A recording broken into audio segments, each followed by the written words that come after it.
will be there on the air, and Jake will be there. Hope you carrying the flag tonight, Jake? Okay, he'll be sugared up. Good answer. So it should be a great time there tonight. And I know what we need to talk about. The Lady Rabbits, they lost their volleyball game the other night in by district, but they put up a good fight against a real good Peaster team, and they've already won their second game. So that was a great time. And how about the games from last night? Right fast. Yeah, 7th grade won, 8th grade lost, and our JV won. So we won on Thursday, or we beat them 2-1. So we don't win on Friday. Or win on Friday. Amen. We're excited about what's coming up. And so what else? In the band, it was a bad time, let me tell you. Pouring down rain, and they're out there trying to play their instruments. Yeah, I wish they would have. We got to do something about that. That's all there is to it. Yeah, we don't have to be in a dome or in somewhere. I don't know. The Star. It was something else. Yeah, why don't we move it to the Star? That'd be pretty cool right there. You're on the committee. Why don't you get something done there? Okay. Okay, thanks to everyone who brought you this one this morning, Longhorn Cafe and H&R Block.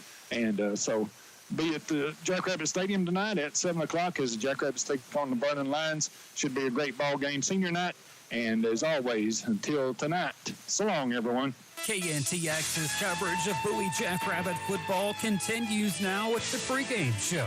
Tonight's pregame show is brought to you by Cross Timbers Title. We'll send you live back to the stadium for tonight's pregame show right after this.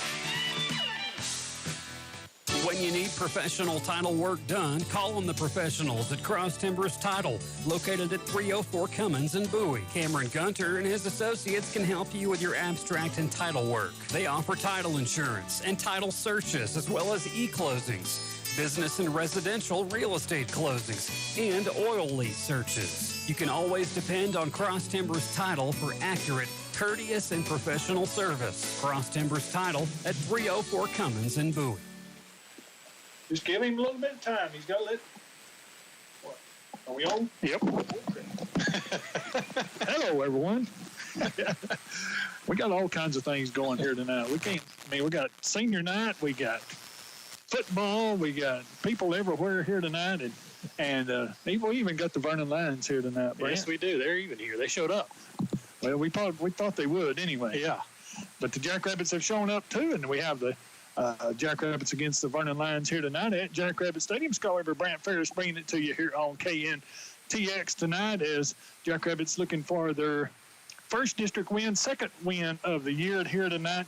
Vernon Lions looking for the playoffs. They already have finished third or fourth in district, depending on how things turn out here tonight. And Brent, 2 wins might not mean a lot to a lot of people, but after you win one the year before, 2 sounds like a lot, huh? It sure does. It's almost double.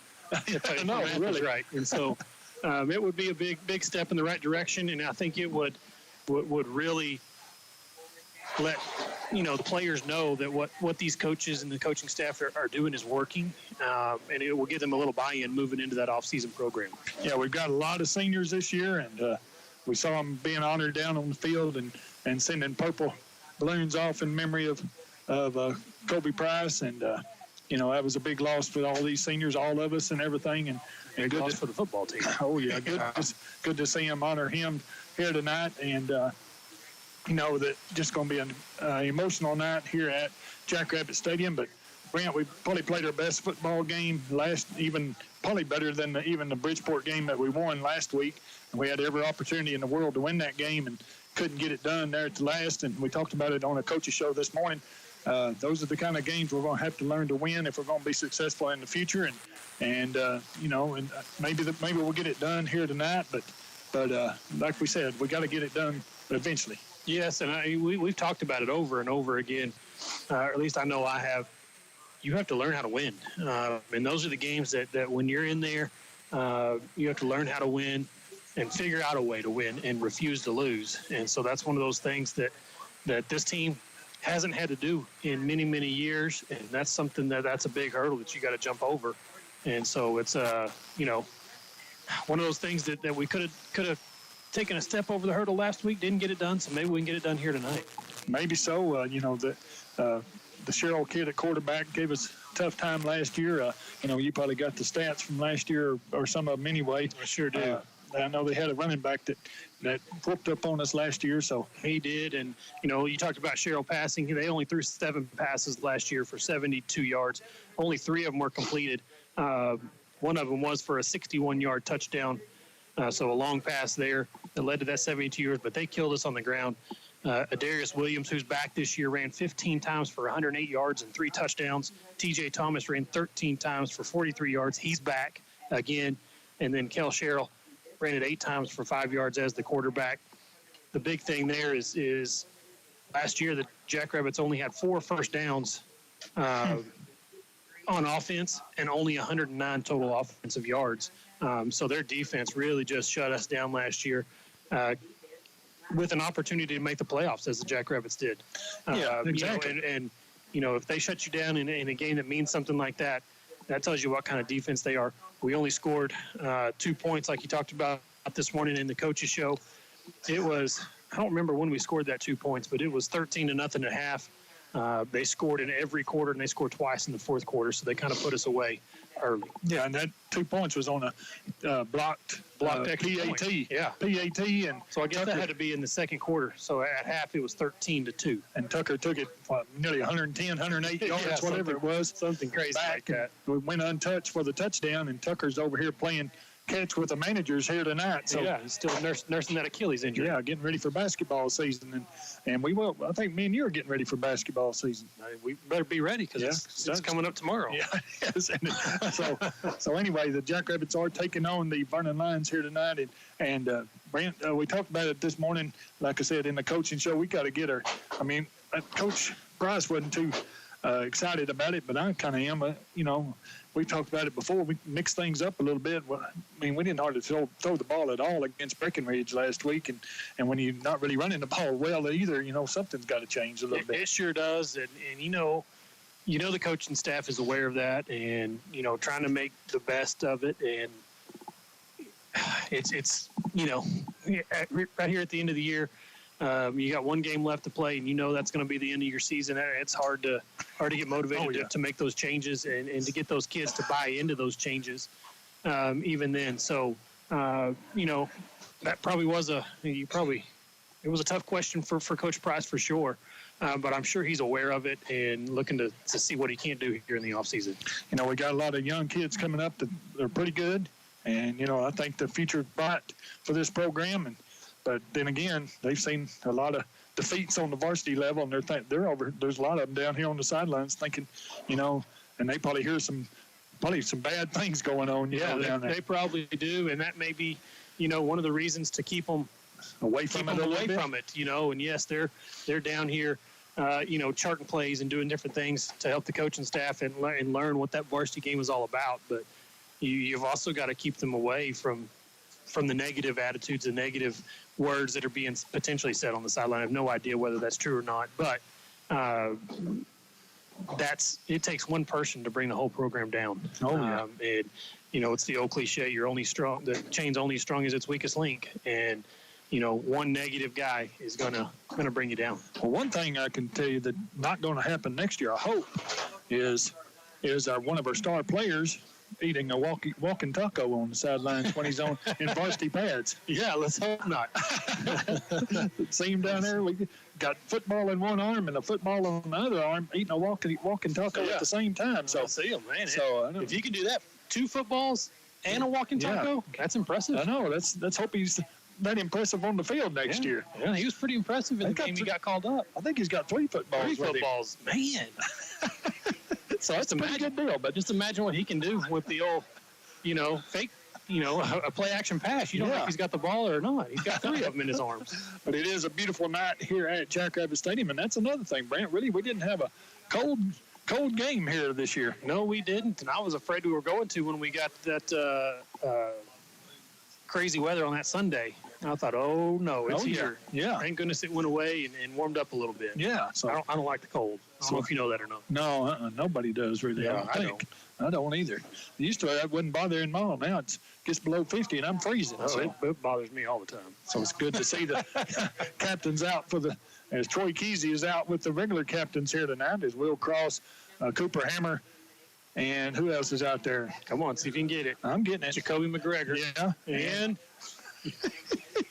The best running back we got. I know, and I say it every week. Justin Clark. Where does he get me every time? I don't know. He's the best kid, best player, best everything.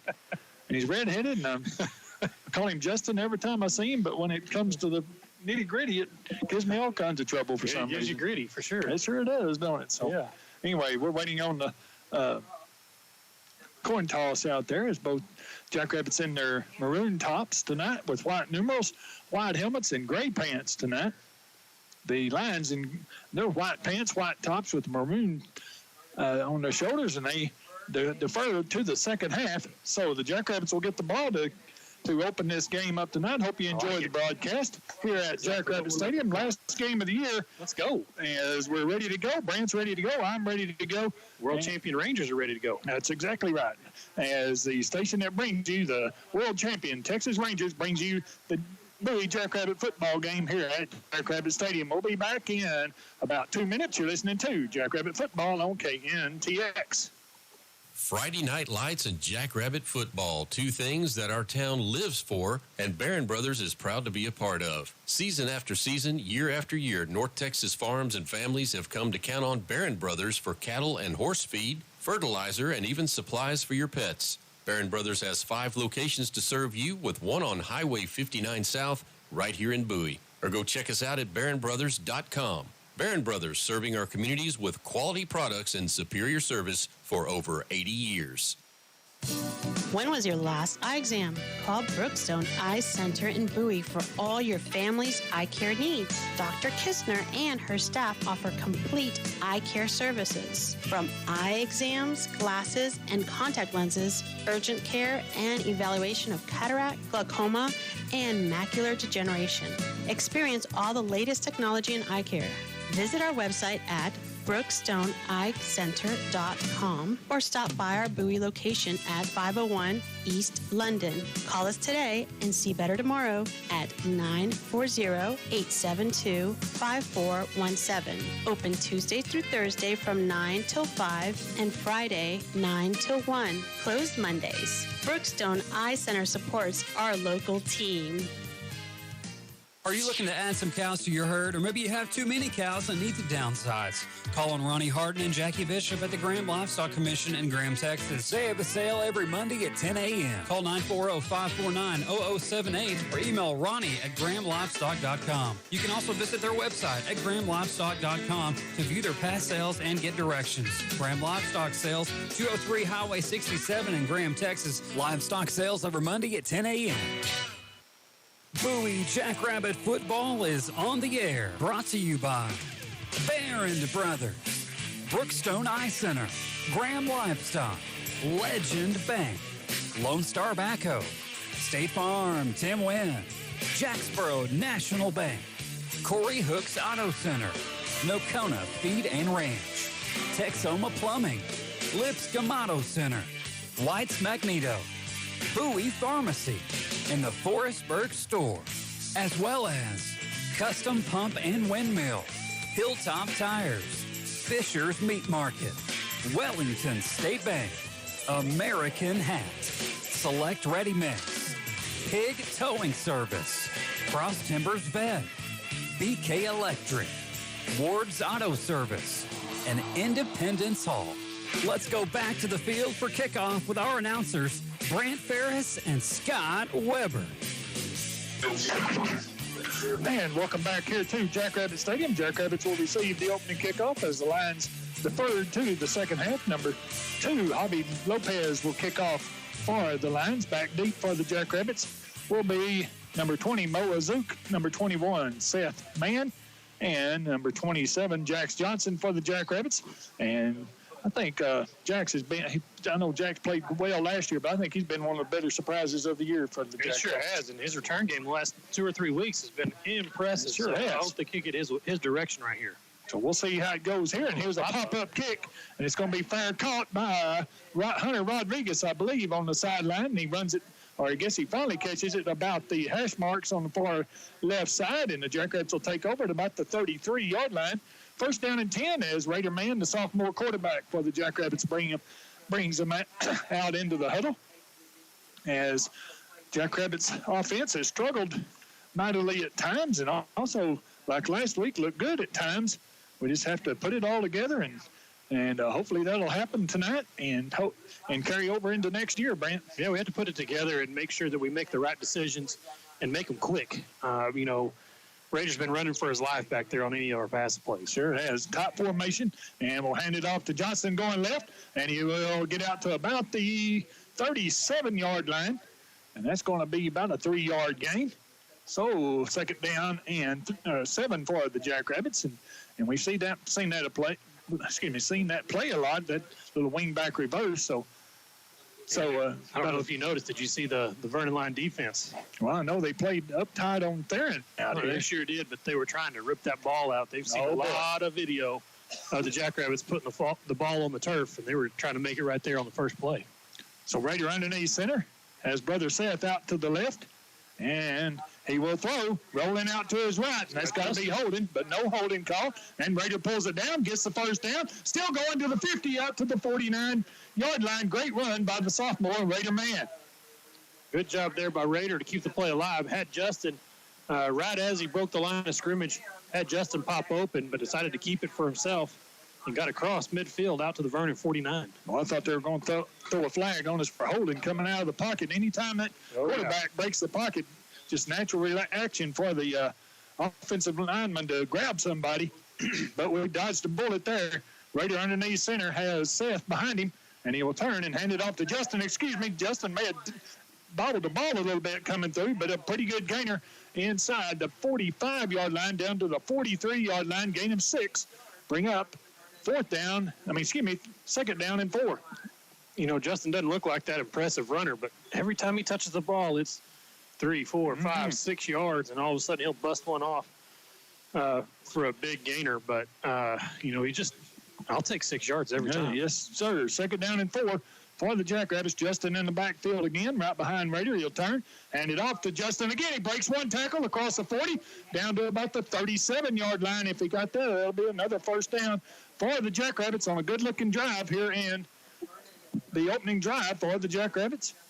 And it will be another first down. He was hit in the backfield and just bounced right off that initial tackle. Good yards after contact. So first down and 10 for the Jackrabbits at the Vernon 37-yard line.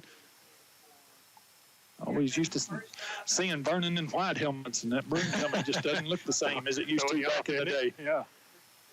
Here's Rader underneath center, handed off to Justin one more time. Another big gainer down close to the 30, maybe 31-yard line. Give him 6 more. Yes, sir. Look at him go. Yeah, my goodness. Got 3 carries, 18 yards. So this will bring up second down and short 4 yards here for the Jackrabbits. And Rader all the way to the sideline to get the play like he always does. Clock running, 9:24 remaining here in the first quarter. We're still scoreless, but the Jackrabbits with a good-looking drive going here. Rader underneath center. This time he will hand it off to Seth. Here comes Seth with the head of steam. Seth cuts it back across midfield. Middle of the football. Middle of the field. And he gets down inside the 10 to the 9. He was holding on that ball, Brent. Sure was. Thank goodness. They were trying to get it. They've been waiting for number 21 to touch it. Yes, they were. And inside the 10, it's first down and go inside the 10 at about the 9-yard line. 21-yard gain there by Seth Mann. And, man, I'm glad the Lions deferred and gave us the ball first. Now we can kind of control the way this game's played. I don't know if he scored on our first drive all year. Maybe we have. I don't think we have. If we have, I don't remember it. I'm not sure that we've been the first one to score. We may have scored on our first drive. I know, really. So Jax Johnson in motion to the left. Now handed off to Justin. Oh, and he's dragged down in the backfield. Number 10? 18, I Number think. 18 for the Lions, Johnny Pruitt, a senior linebacker. And that play loses a couple of yards back to the 12-yard line, maybe 3 yards, I guess, back to the 12. So Yes. now it's Second goal. Sometimes we can't handle prosperity, Brady. You know it. We've told the story last week. Got a chance to tie it at the 2 and just can't do it. So Sterling Harrington brings him out of the huddle quickly to the line of scrimmage. And here's Seth with the inside handoff. He's got room to the outside, and he will score. Touchdown for Seth Mann. And the Jackrabbits on the board first on a good-looking initial drive here tonight. That's a 12-yard touchdown run by Seth Mann on the first drive of the night for the Jackrabbits, and it goes 66 yards in 8 plays, and it is 6-0 Jackrabbits. Seth Mann, how about that? He was waiting for you to badmouth them. And if that's what it takes, I'll do it all the time. Can't stand prosperity. Touchdown. Oh, the play clock's working now. Yeah. Kind of. So Will Cross in to try the extra point, or it could be Will Clark, yeah. And he puts it up, and it is good. And with 7:59 remaining here in the first quarter, Jackrabbits get the ball and go down and score. And we'll be back in 1 minute. You're listening to Jackrabbit Football on KNTX. Looking for a checking account with perks? Open a Legendary checking account with a mascot debit card. Legend Bank's Legendary Checking currently offers a rate of 4.05% APY on balances of $0 to $50,000 if qualifications are met, plus monthly ATM fee refunds, debit card rewards, and more. To learn more or to open your account, visit our website, www.legend.bank. Don't forget to support your local school team with a mascot debit card. Annual percentage rates are subject to change without notice. Member FDIC. Terms and conditions may apply. If you're looking for real value in car insurance, value that means a good price and even more, see State Farm agent Tim Wynn and ask about State Farm's low-cost car insurance. If you have an accident, Tim will get your claim started promptly and make sure it's settled fairly. See why so many of your neighbors in the Bowie area insure their cars with State Farm. For a better car insurance value, see Tim Wynn at 201 West Pecan in Bowie. Like a good neighbor, State Farm is there. Welcome back. We'll run down the drive for you in a minute as the Jackrabbits take the opening kickoff and go down the field and score. And we're offsides on the kick. And we tried an onside kick, kind of a pop-up kick, and we're offsides on the opening kick. Oh, my gosh. So it's going to move it up to about midfield here. Darius Williams took the kick at the 43-yard line, so they'll take over at the 48. It's going to be a short field for the Vernon Lions, but the Jackrabbits, with 7:59 remaining in the first quarter, Jackrabbits scored on a 12-yard run by Seth Mann. That capped a 66-yard drive in 8 plays. Will Cross's extra point was good, and the Jackrabbits lead 7-0. I'm not sure they're going to mark it off or not. I don't know. They're looking. There they go. Well, not yet. 1, 2, 4, 7, 12. Can we just get a redo? We did. Somebody got a redo last week. Yeah. They're all good crowd here. And we're waiting on the first play for the Vernon Lions now. Say their quarterback's going to be number 15, Ty Scott. He's a good running back. He was a freshman. He was a freshman last year. Yeah. I guess since he's a sophomore this year, I kind of figured that out. And here is Scotty. He'll hand it off to the running back coming this way, and he's got a alley, and he's gone. Man, that's Williams. Man, oh, man, we just missed the tackle and just let him go as Mo just whiffed on him. He ran right between Mo Azouk and number 3, and that is Austin Cheney, and that's an easy answer for the Vernon Lions, and that's 52-yard run. Well, that didn't take long. I mean, we just watched him run right past us. We sure did. I mean, we didn't put up a fight or anything on that one. Azouk and Cheney just let him run right past him. Whew.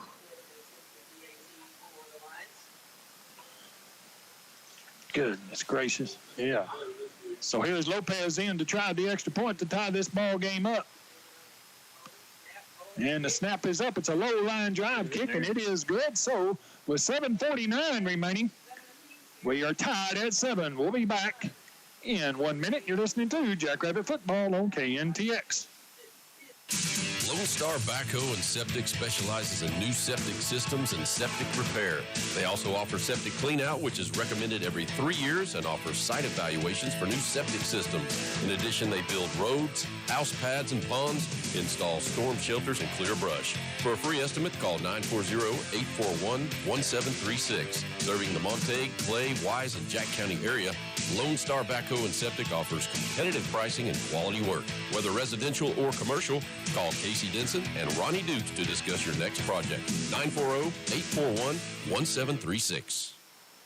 Stable, innovative, flexible. Jacksboro National Bank retains the values and mission established in 1905, providing a stable foundation to build on. We strive to provide the latest products technology to allow our customers to take advantage of these advancements. Open minds and flexible approach allow Jacksboro National Bank to assist our customers to respond to opportunities. Stable, innovative, flexible. That's my bank. Jacksboro National Bank, member FDIC, and an equal housing lender. Welcome back. Vernon takes 10 seconds, and they tie the ball game up. And we'll run down that scoring for you in a minute. And here is the kickoff by Lopez, and this is a pop-up, and it's a fair catch, and we drop it. And who knows who's got it? I think we got back on top of it. Zach tried to hurry and get it, and we called for a fair catch, but then we muffed it.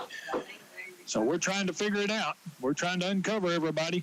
And we do come up with it. Zach Harris, he's saying, I better get the heck on that top of that ball. They're not real scared of our offense. They keep trying to. Oh, what about that? Give us the short one. So the Jackrabbits do have the ball at the 41-yard line. Yeah, they're not scared of our offense, but we've already scored, but so have they. With 7:49 remaining in the first quarter, Vernon scored on a 52-yard run. The first play of the night for the Lions. Darius Williams goes 52 yards. One play, one score for the Lions.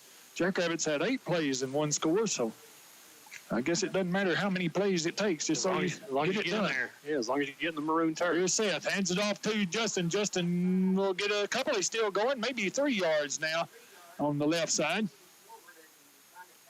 And it will be 3 yards for the junior running back for the Jackrabbits. That last score summary brought to you by the Bowie News. If you think you know football, show off your knowledge each week with the Bowie News Pigskin Picks contest.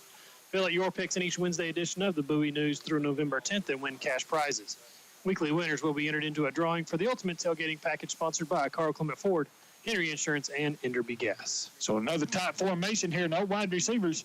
2 wingbacks, and they'll hand it off Justin up the middle. He's got room to run, and he gets to about the teeth of the Jackrabbits at the 48-yard line and midfield. And it'll bring up 3rd down and about 3 here for the first down for the Jackrabbits, as we're having a lot of good luck here running the football, Drew. Whoa, Brent. Yeah, we've run it 10 times for 73 yards, 7 yards a carry for the Jackrabbits so far in this ball game. Really nice jump cut there by Clark in the backfield to pick up those extra couple of yards. This late in the season, this could be 4-down territory here for the Jackrabbits if we don't get it. And here is Justin, and Justin puts his head down, and there's no not getting it tonight for Justin as he gets it across the 49-yard line to about the 48. Another first down for the Jackrabbits on the ground. And it is first down and 10 at the 48-yard line of the Lions. Jackrabbits yet to throw a pass, and that kind of goes back to what we were talking about in the coaches show. Is there any way to change it? But if they can't stop it, they're not going to stop it. Keep doing it. Yeah, we did try to. We rolled it, Raider out one time, and he took off on the ground. Raider, and he handed off to Johnson going left. And he's around his ankles, and he may get. He's still going. Did they blow it dead? No.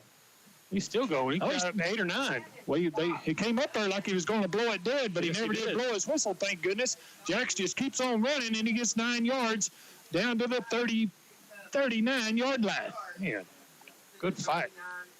Jack's gracious. He just never quit. He didn't. No lie. That side judge over there, he came running up there like he put his foot down. Yeah. Luckily he didn't. I'm glad he didn't. So the clock running. 5:30 remaining here in the first quarter. We're tied at 7. 2nd down and 1. And here is Justin. Justin's got room if he can get around the corner. Oh, and he's dragged down at about the 27-yard line. Man. And that's number 22 who brings him down for the Lions. That's Julius Dawkins, another fine basketball player. How would you like to have about a 6'4", 6'5" cornerback out there? But he needed all that 6'4", 6'5" to drag. Right there to drag Clark down. Reach Clark that time. So a good run for another first down for the Jackrabbits at the 28-yard line. And here we come with Seth this time. We'll run the same play. That could be holding. But there it is. Yep. That's holding on number 56 for the Jackrabbits, I believe. I'm not going to call numbers, but it's pretty. You called numbers, just not names. Pretty plain. I think everybody in the whole building saw that one. That was a good block, but just a little bit too much of the jersey that time. So we'll be holding against the Jackrabbits. That'll move it back 10 yards. So now, interesting. Thinking about where the foul occurred. Yep. Interesting decision. Should be from the. I mean, give me a yard maybe. Oh, we've heard this discussion before. Oh, yeah. I think we're, like I say, we'll just redo it. Well, there it goes. Wait. Oh, No, start. He still hadn't figured it out where he wants to call it from. I guess from the line of scrimmage. There he goes. So it's going to be 1st and 20 now for the Jackrabbits. And all the way back to the 38-yard line. And we're going to have to run it just a little bit further this time, Yes, Brady. we are. Like we said, we just don't like prosperity. We like to we like to struggle. Like to put ourselves in holes and see if we can't dig ourselves out. We love struggling. Underneath center again with 2 receivers to the left. Handoff straight up the middle. There goes Justin again. And Justin will get to about the 27-yard line. Back to the original line of scrimmage and maybe a little more. Give him 11 on that run right there. Good gosh. 2nd down and 9. Here comes Jacoby. Oh, no, it's Vernon. It looks just like Jacoby running in. The way he ran out there, it did. Manny Ochoa, a sophomore for the Vernon Lions. So 2nd down and 9 now for the Jackrabbits. Still no throwing for the Jackrabbits yet. And here comes Jax Johnson trying to turn the corner, and he's going backwards. Oh, my goodness. And that's just a host of Lions, a pride of Lions this time, and that is number 70 in on the tackle for the Lions that time, and there is no set. Is that 78? Maybe 78. It may be him. Shine Rodriguez. We'll say that anyway. Yeah. Back to the 33-yard line. I think it is 78. So we had, what was it, about loss of 6? Yeah, 2nd down and 9 turned into 3rd down and 15. Yeah, we're not in field goal range, I can tell you that. No, not yet. Got a little ways to go to get in field goal range. Yes, we do. So a big play here for the Jackrabbits. 2 receivers to the left, wing back to the left as well. And Raider back to throw. He's running right into the defender. Now what is that? That's got to be grounding. Grounding because it didn't make it back to the line of scrimmage. Got to be smarter than that. Oh, my gosh. And there it is. He's got to be smarter than that. This is potentially what should be the 10th game of the year, but really just the 9th game of the year. You got to be smarter than that. Yeah. Penalty all the way back to the. I know we're out of field goal range now, Brent. Maybe out of 4. Maybe out of punting range. Out of 4 down range. I'll tell you that. Goodness. Excuse me. That's a spot foul back to the. Oh, yeah. He ran right into that defender. He sure did. I don't know if he didn't see him coming or what. And then he changed direction and said, well, like in the cartoons, like Bugs Bunny, here he come back this way. Sure did. How about a 4th down and 30, Scott? Oh, my gosh. Anyway, we had it 2nd down and 9. Yes, after a 10-yard penalty. Yeah. Yeah, it started out 1st and 20, 2nd down and 9. Then 3rd and 15. 3rd and 15. Now it's 4th and 30. Yeah. How about that? It ended up being a 15-yard penalty. So here we go, and we're into punt. Is Zach Harris into punt. This could be dangerous right here. Not Zach's punting, but the speed of Vernon. And here's the end-over-end punt. It will bounce at the 11. 1 hop to number 15, Scott. And watch out if he hits that corner. And there he goes up the sideline, and we finally bring him down at about the 36-yard line. And with the change of position, let's take a quick 30-second timeout. 30-second timeout. We're tied at 7. You're listening to Jackrabbit Football on KNTX. Hi, I'm Corey Hooks, and I am excited. Corey Hooks Ford, Chrysler, Dodge, Jeep, Ram. Check out our new website at CoreyHooks.com, where you will find all our new and pre-owned inventory, check trade values, securely apply for an auto loan, inquire about parts, schedule service, and handle all your body shop needs. Our friendly professional staff is here to serve you. Come out and see us at 6486 U.S. Highway 287 in Bowie under the giant American flag. Texas or online. Welcome back. As Vernon Lions have the ball at the 36, at their own 36. We're tied at 7 with 2:46 remaining. Scott has it, and he hands off up the middle, and the second offensive play for the Vernon Lions, we bring them down. They scored on their first offensive play of the game, and this is number 8. Javon Fanner with the ball. And he gets about 5 yards. Who's this? Did you bring any ribs? Yeah, where's the ribs? Brisket?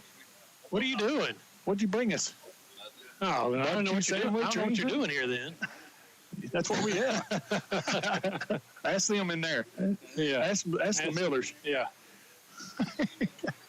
Here's the snap, and Scott will take it himself to the right side. He turns the corner, puts his head down, and he's going to be stopped maybe a couple of yards short of the first down. And that is Ty Scott with the keeper.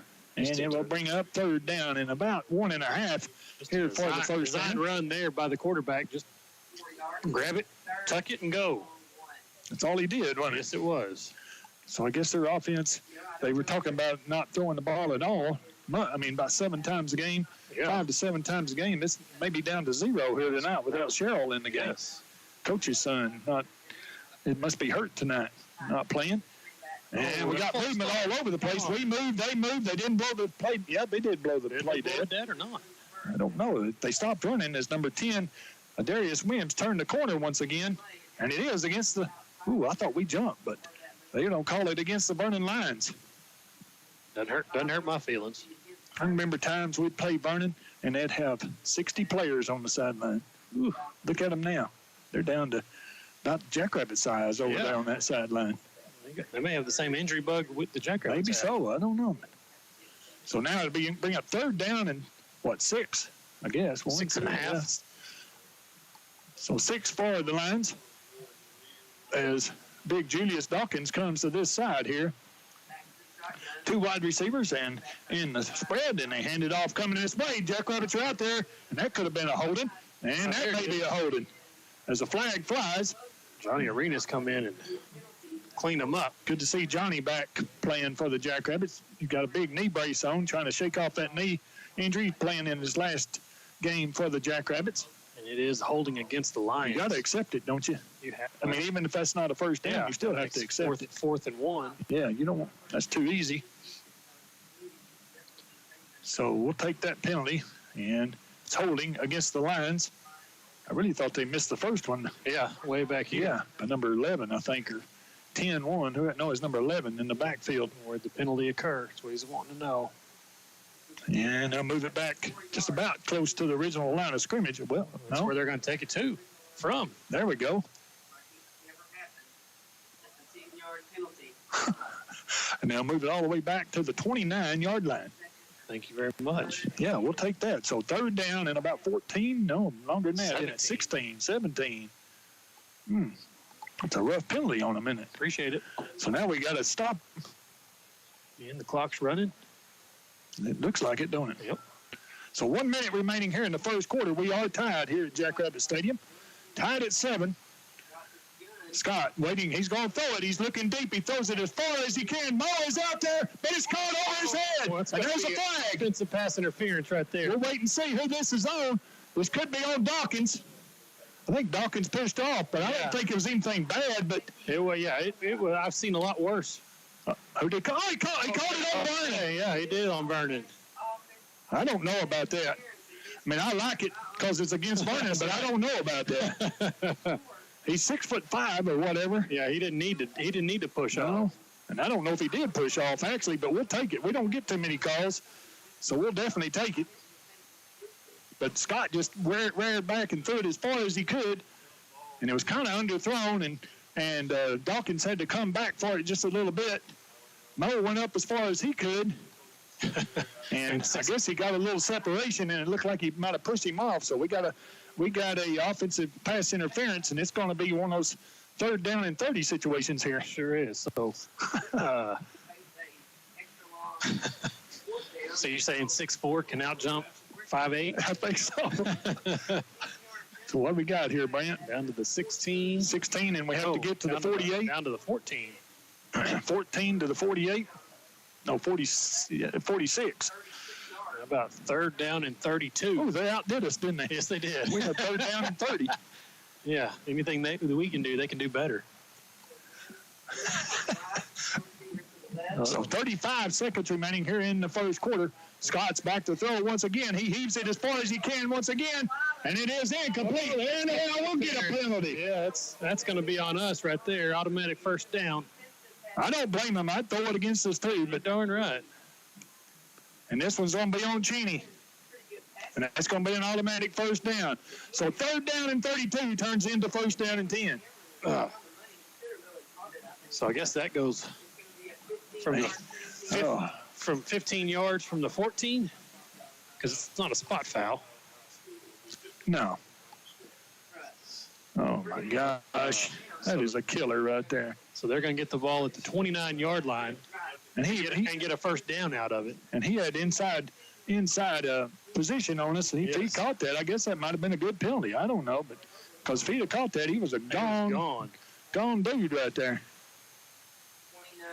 29-yard line. Yep. So that'll be up to the 29. So that's first down. That's the biggest part of it. It sure is. Goes from 3rd and 32 to 1st down and 10 at the 29. Clock running 25 seconds. It stopped because of the incomplete pass. I think I'd throw it out there every time. I tell you what, until we show that we can cover. We're giving them a 12-yard cushion. And we're offsides. And here comes Scott, and he's hit at the line of scrimmage, but I guess this one's dead. Well, they blew it dead. False start. Oh, it's against the lines. I guess maybe, with the new quarterback in there, the cadence may be just a little bit different or something, but there's been movement nearly every play here. Well, their radio guy told me that. Get ready, because as soon as their hands hit the ground, they're snapping out of that here. thing. And something's changed, hey? Yeah, something's going on. So 21 seconds now remaining here in the first quarter. We're 30 minutes into this game, so 30 and 30 is an hour. Halftime's 30 minutes. We're looking at about a 3-hour game here. Perfect. Just what we were looking for. That's Brody Armstrong. Do we know him? Now what? Does he know where he's at? Yeah, right there. See him? They made. Is he still at Tarleton? I think so. What do we got here? They made Will come off the field. I guess he was bleeding or something. Oh. Getting wrapped up. Yep. We're going to take a timeout. Yeah, we need him out there. So with 21 seconds remaining here in the first quarter, we're tied at 7. We'll be back in 1 minute. You're listening to Jackrabbit Football on KNTX. Nakona Feed and Ranch has feed for your animals and ranch supplies too, but they're much more than that. They carry welding supplies, do oil changes, getting you in and out quickly, plus provide new tire service and repairs. In addition, they stock auto parts for your convenience. Nakona Feed and Ranch invites you to come by and visit their store and to check out their Facebook page too. Nakona Feed and Ranch, 1323 Highway 82 in Nakona. Texoma Plumbing and Construction LLC is your locally owned and operated plumbing specialist serving Montague and the surrounding counties. Texoma Plumbing and Construction offers residential, new construction, and remodels. Also service and repair, sewer and drain cleanout, tankless water heaters, and gas lines. So when you need an expert plumber, call Texoma Plumbing and Construction, 940-872-5000 or 940-825-6828, and like them on Facebook. License number M39201. Welcome back. First down and 15 after a false start to the Vernon Lions. 21 seconds remaining here in the first quarter. We're tied at 7. And a handoff going to the right side. Turns the corner. And he'll get back close to the original line of scrimmage. And that is number 8 with the carry. And that is Javon Fanner. And it should bring up about 2nd down and 10. And that should be the end of the first quarter here at Jackrabbit Stadium. And it is. Jackrabbits and Lions are tied at 7. Great ball game so far here at Jackrabbit Stadium. Lions have scored on one play back in their first drive. Jackrabbits scored on their first drive. Since then, it's been I guess you call it a defensive battle, but kind of strange with penalties and all. Yeah. And we'll be back in one more minute. We're tied at 7. You're listening to Jackrabbit Football on KNTX. Lipscomb Auto Center in Bowie, your hometown GM dealer, serving Buick, Chevrolet, and GMC customers. In business for more than 30 years, they're a symbol of exceptional customer service. And if you're in the market for a new or a good pre-owned vehicle, Lipscomb's has an extensive inventory to meet your needs. Visit their website for current stock at lipscombautocenter.com, and they'll take care of you after the sale with their service and parts department. Lipscomb's Auto Center, US 287 in Bowie. Visit their website at lipscombautocenter.com today. White's Magneto and Supply is your go-to store for quality name brands that you know and trust. Hustler, Skag, Steel, and Echo. You'll also find pressure washers, tillers, and oil fill supplies. You'll also can have your propane cylinders refilled for your outdoor cooking. Eddie and Gina Robinson owners invite you to check out the Green Mountain pellet grills, Cajun fryers, and Big Green Eggs grills and supplies. Come by today. That's White's Magneto and Supply, 1413 East Wise in Bowie. Open Monday through Friday, 8 a.m. to 5 p.m. and Saturdays, 8 a.m. to noon. Don't forget to like us on Facebook. That's White's Magneto and Supply. Welcome back. Second down and 10 for the Lions. And we're tied at 7. We start the second quarter. Here's a handoff at the middle. A great defensive play there by the Jackrabbits, and that is is that 58? I thought that might have been Hunter Fluid, but that's number 58, Johnny Arenas. And like I said earlier, Johnny missed, maybe 3 or 4 games there with the knee injury, and he's back in there for his final game in a Jackrabbit uniform. And Coach Price was telling us this morning he would love to play somewhere else when his playing career in Bowie's over with. So he may be out there trying to impress some people here tonight. Let's hope so. So it'll be third down and about 8 now for the Lions. We're tied at 7 as we get started here in the second quarter. And Scott will take it himself on the outside down close to the first down, but he's going to be a couple of yards short. Nice play there by the Jackrabbits. And somebody's beating the turf like he may be hurt out there, but that is waiting to find out. Maybe Rodriguez. No, it's not Rodriguez. That's Cheney with the tackle for the Jackrabbits, and bring up 4th down and 2. Interesting call here for the Lions. They really don't have anything to lose here. Really, they're in the playoffs. That's right. Either fourth place or third place, so it looks like they may go for it here. 4th down and 2 at their own 37-yard line. Uh-oh. Watch the snap count. We look like we're lost. And we jump again, and we give it to them. What are we doing? Why are we jumping? No, they knew this. We just stayed there. We didn't even try to get back. No. How come he didn't even try to get back? Now we're pushing and. Yeah, well, he didn't get the first down. I don't know who. Quarterback ran it, just a quarterback sneak. He didn't get the first down. But it didn't matter. So it'll be a big call right here. Man, oh, man. I don't guess we learned anything last week, huh? Well, that was on offense, but still. It was offsides on the Jackrabbits. So we've given them 2 first downs now in this ball game. This drive. No, I mean, is that the same drive? Same drive. Good gosh. It sure is, isn't it? Yeah. So we're shooting ourselves in the foot on this drive here. We could have been out of this drive a long time ago. One was a 4th and 30, or what, 3rd and 32, wasn't it? 3rd and 32. 3rd and 32 turned into 1st and 10 in a hurry on a penalty. Now 4th and 2 is turned into a penalty when we had them stopped. Now we're running around like we don't know really what's going on. And, man, their left offensive tackle is at the 50-yard line. Now what's going on down here? But they didn't get too much, did they? No, they didn't get a whole lot. Looks like they got 3 yards on that carry. I'm not sure who ran. I think it was number 8. Yeah, I believe it was. Fanner on the trap play up the middle, and it'll bring up 2nd down and 7. And if our defense will stand up and make a play, we got a chance to stay in this ball game. If we can stop the run, we're doing a pretty good job so far. Just quit shooting ourselves in the proverbial foot, huh, Brent? Well, you say that, and they had one play that went 52 yards. Well, yeah, on that one play, though. I don't know what we were thinking on that one, but we apparently weren't. I know. So that's another run to the left, and that'll pick up a couple of yards. So that'll bring up 1 yard. 3rd down and 6? 3rd down and 6. At the 46-yard line, at the Vernon 46-yard line. And that'll be, who's that marching off the field there? Is that Fluid? No, that's Arenas. Oh, it is Johnny. He's probably a little winded after not playing for 3 weeks. 3 or 4 weeks. So big play here, 3rd down and 6 for the Lions. They send out the receivers this time. Both sides. And we're almost jumped off sides again. And here's the handoff, and and we stop him at the 49. It's going to be about a yard, maybe 2 yards short of the first down, and that is number 8, Fanner, again with the carry. Zach Harris with the tackle for the Jackrabbits there. Going to be a yard and a half short. Ooh, I thought he had a head of steam. Sure I thought we were did. fixing to be in trouble. Now let's see if we could learn anything after the last 4th and 1. No, we'll jump. We tried to jump on that one. Yes, we did. We don't like to learn things too much. 4th down and 1.5 yards here for the Lions as they send the receiver out to both sides in the shotgun formation. And they'll pitch it out, or Scott will keep it himself, and he turns the corner for the first down at the 45-yard line. No outside containment for the Jackrabbits that time, and it'll be 1st down and 10 at the 45 of the Jackrabbits. Bradley Horton came shooting up from his free safety area and ran right by him, but he was late and allowed that outside allowed him to get to that outside. No outside containment, Scott said, out to the 46. 1st down and 10 for the Lions.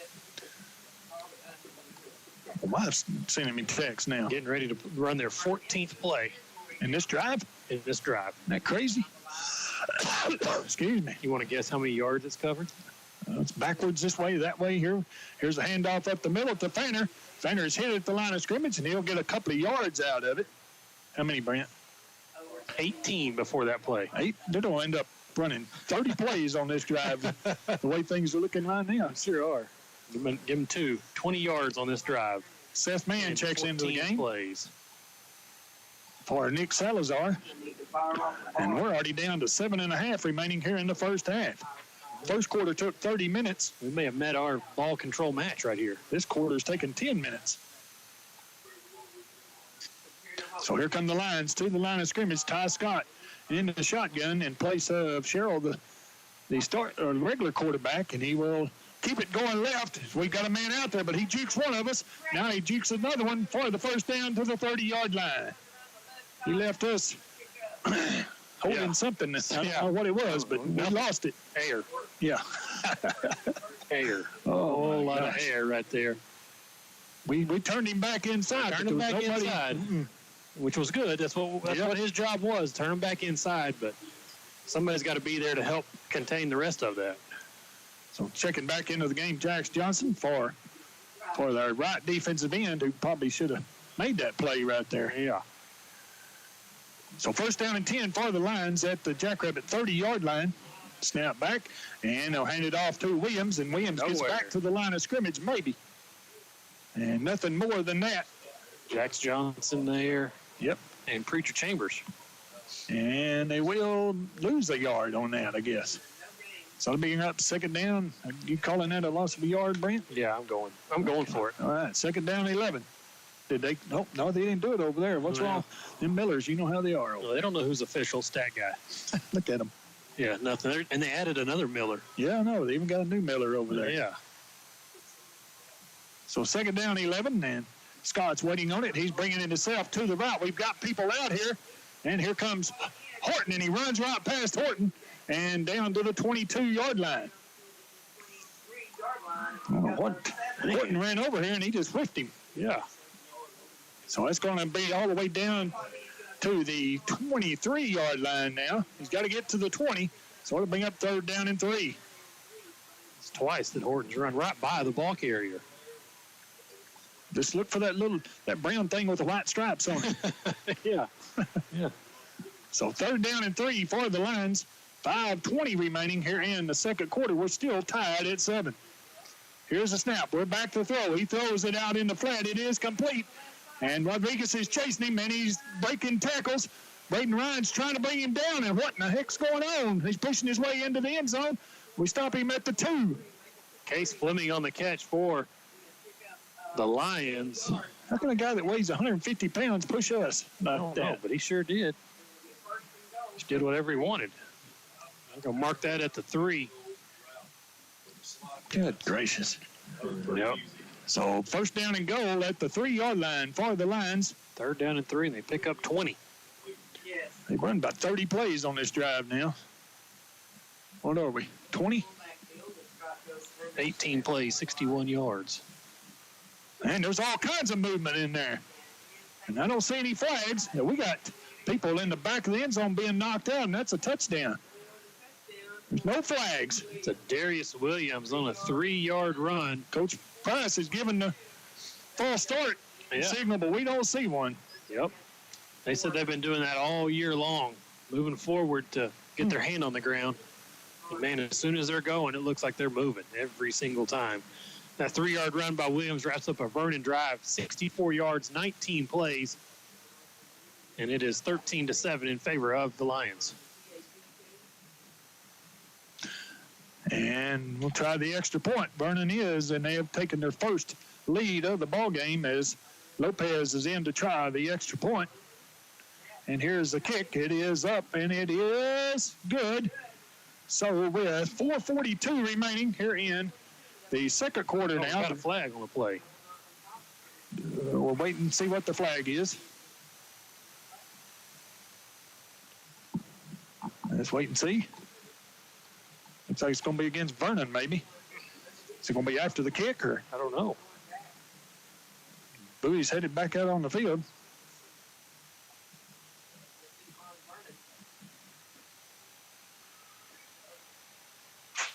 Yes, now we've got to talk about it. Now they're coming over and talking chop block. Yeah, let's make them redo that. Yeah, wait out there. That extra point may matter. Yeah, now we'll see what happens here. We may have to. Yeah. It's about a 15-yarder, isn't it? Yeah. That'd be a 18. Move it back to the 18, 10, 28, 38-yard extra point. That sound good to you? It sounds good to me. There's Kerry Clement. How about that? Is 37, 38? Is that just a 10-yard penalty? Chop blocks, it's a 10-yarder? Should be 15 yards. Yeah, how come we only got a 10-yarder out of that? Yeah, you are. Yeah, you are. I'm going to grind.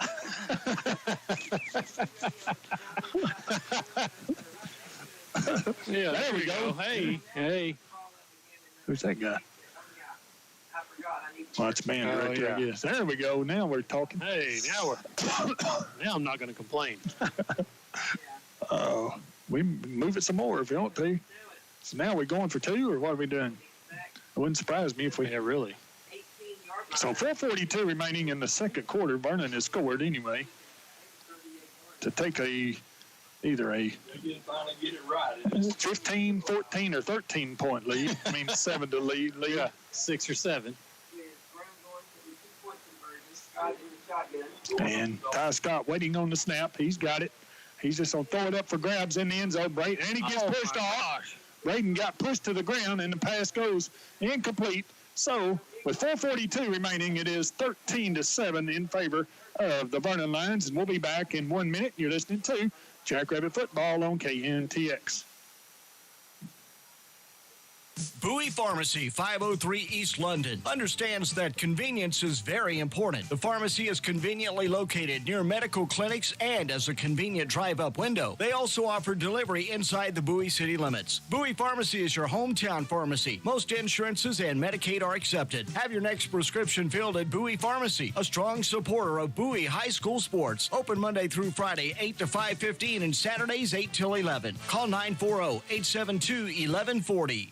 The Forestburg Country Store has the things you need and want. Groceries, feed for your animals, hardware, and plumbing supply. And people say they have the best burgers around these parts. The grill is open from 6 until 3 Monday through Saturday and 6 until 2 on Sunday. The Forestburg Country Store offers friendly hometown service. Go by and see them today. Open Monday through Friday, 6 until 7 p.m., Saturdays till 5, and Sundays till 3. The Forestburg Country Store, FM 455 in Forestburg, Texas, USA.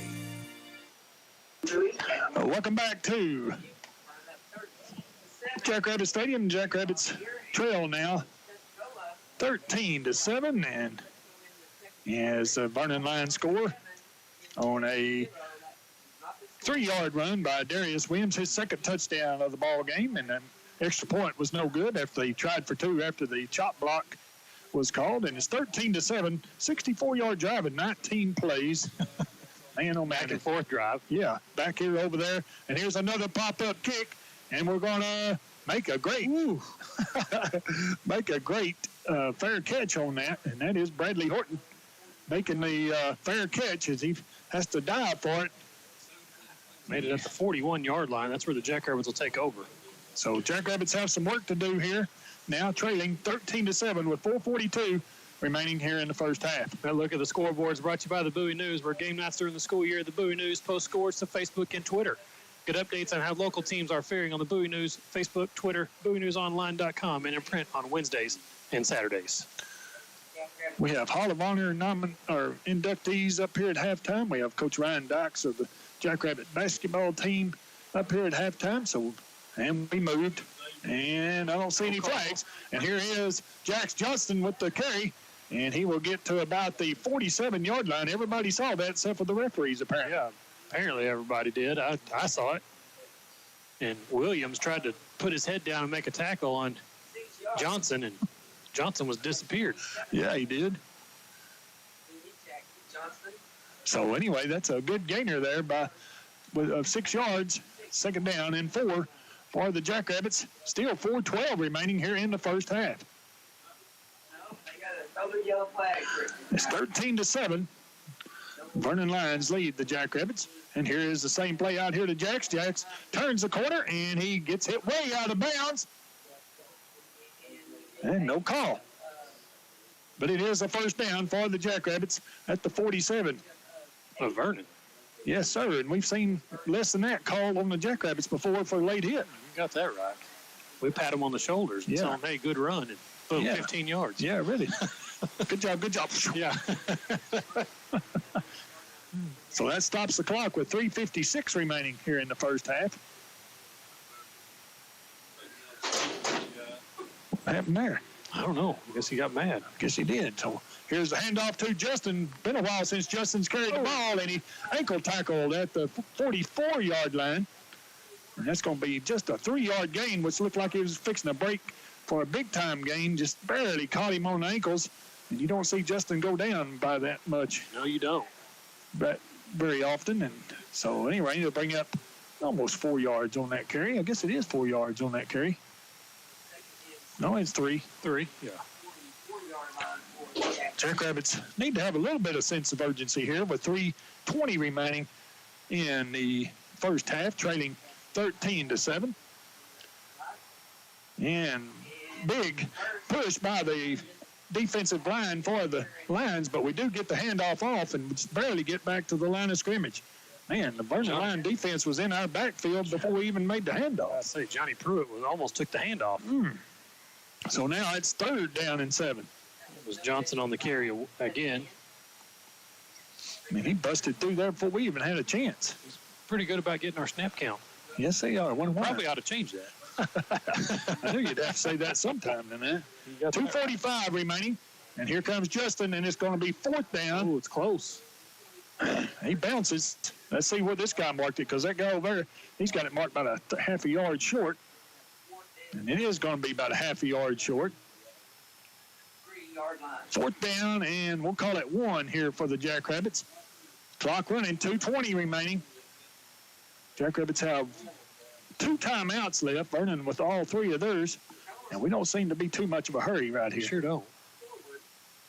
So here we are at the line of scrimmage. Handoff, and we'll get the first down. He's hit hard, but he falls forward for the first down. That's Justin. And we don't want to, why are we trying to get in a fight here? I don't know. No, why? Why do we even think about it? We don't think. Maybe that's the problem. I guess that's the problem. Give them down to the 35-yard line. That is a first down for the Jackrabbits. 2 minutes remaining. That should be the 2-minute warning. We could use a 2-minute warning right now if we're not going to use the timeouts. 1:50 now remaining. We're just now coming to the line of scrimmage, 35 yards from the end zone. And we are back to throw. We got fair and wide open, but we decide not to throw it to him. Now Rader's running for his life again, and he fumbles. Oh, we got back on top of it. What are we doing? You got to get rid of it. Darren was wide open over there in the flat, and Rader decides not to throw it. And Coach Wilson all kinds of mad over here. Yeah, that's a 10-yard loss, or 9-yard loss at least. So how come we're not using a timeout? We don't want to give them another opportunity, I guess. Man, he was wide open. Wide open. You got to get that ball out of your hands, right out of that break.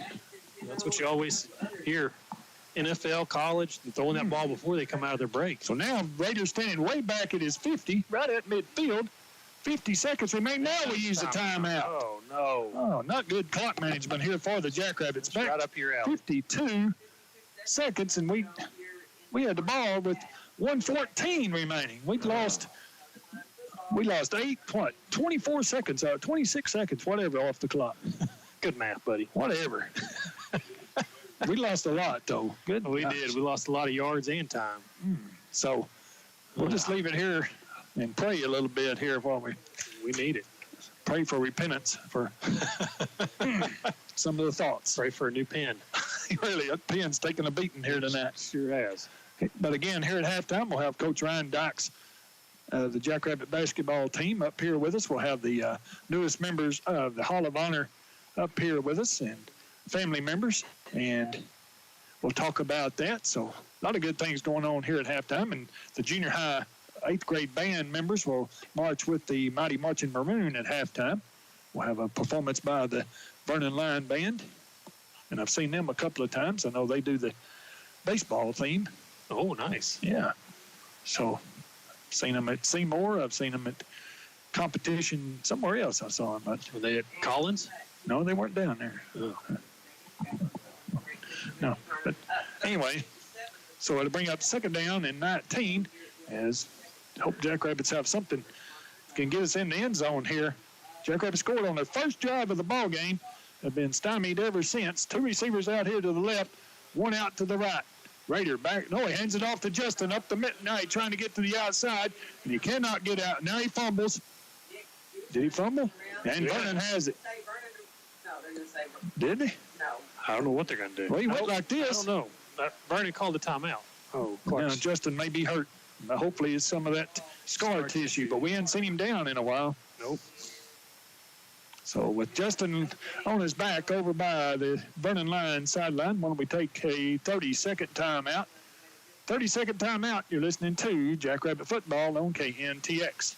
Custom Pump and Windmill LLC in Montague has over 25 years experience installing and repairing all brands of windmills. They specialize in new windmill installation and windmill repair. Custom Pump and Windmill also offers both the submersible and solar line of pumps, as well as servicing existing pumps. Call them today for a free quote on your next project, windmills or water pumps. Call 940-894-3172. That's Custom Pump and Windmill LLC, 146 Alamo Road in Montague. Welcome back. Justin Clark still on his back over. Maybe now he's coming up. Hopefully it's some of that, like we talked about before, scar tissue in that surgically repaired knee of his. And he is walking off maybe on his own power here. He's getting a little bit of help from the training staff. But not much at all. No. We'll have to wait and see. But now still don't know whose ball it really is. No, I don't either. I guess they don't start the clock. I guess it's ours. We got Troy Kesey back out there, so. Yeah, they're fixing to start the clock on us. Yes, they are. Are we going to let it run out? Nope. Vernon called the timeout. Vernon called the timeout. We still got 2, right? No, I guess we got 1. Oh, yeah, we called it right after that play, didn't we? Yeah. So I guess that was our timeout, or was that an entry timeout? No, we didn't. We got a lot of things to think about here, Brant. We didn't call a timeout after that. We called a timeout after that. Oh, we before waited that? for a while. Oh, yeah. Loss. Oh, yeah. Oh, yeah. I see some Paradise coaches here tonight. I guess counting Vernon. As, I don't know. They may finish second in district over there. I guess they did to Brock. I guess. Brock beat them 27-14 or something like that. Yeah, it was a close one. Yeah, it was close. They said it was a lot closer than even that. Yeah. Look at our score from our district. Iowa Park is beating Jim Nat 7-0 right before halftime there, and Clyde is beating Breckenridge 14-7 with 4 minutes remaining in the second quarter. So we're waiting to see what the Jackrabbits do here. 3rd down and 20, as that was a loss of 1. So they've got it on the 44, so. Now they're wanting the play clock to be reset. I don't know about that 40 and 25 stuff. I don't know. I could never keep up with that. That's why they let Matthew Miller do it. Yeah, really. Isn't that right? I think so, yeah. Raider in the shotgun, gets the snap. He's back to throw. He just throws it up for grabs, and it's not anywhere close, and it's intercepted. And here comes number 10 with it, and that is Williams. And Williams gets to the 26-yard line. That was nowhere close, as Raider just threw it up for grabs, and an easy interception. And Noah Zook was running for the end zone, and Raider underthrew it by about 5 yards that time. Kind of worked out as a punt. Yep. Basically. So, it does save a timeout for them. They are going to take over at the 26-yard line. We've got to make sure that we tackle this time around, for sure. Vernon still with 2 timeouts left, and Mo slammed his helmet on the ground, and one of the coaches said, put it back on. You got to get back in the game. He should know better than us, shouldn't he? He sees him every day. Yeah. Here's Scott rolling out. It is complete to the 38. Nice hit there, but he goes out of bounds. I guess he goes out of bounds. They stopped the clock for the first down, but I guess they called him going out of bounds. Clock stopped at 22 seconds remaining. And our defense better be ready is all I got to say with the speed of these Vernon Lions. It was Cameron Pyler on the catch there for the Lions. Good-looking pass there. Ty Scott to Pyler for 15 yards. Easy, or 16 yards. They moved it up a yard. And here comes Jax Johnson into the game. Look at this cushion we're giving. Oh, they still got timeouts remaining. Yeah. And that's going to be holding goodness. Scott turns the corner, and he goes out of bounds. I think you can hold the right arm behind your back. That's no flag. Coach Price is hollering, but that's not going to get the job dane. He was running right there. Look at him. He's telling him, hey, don't do that again. What did my daughter tell me? Oh. See what she said? No. Let's get it. No fair. What's up with our kids?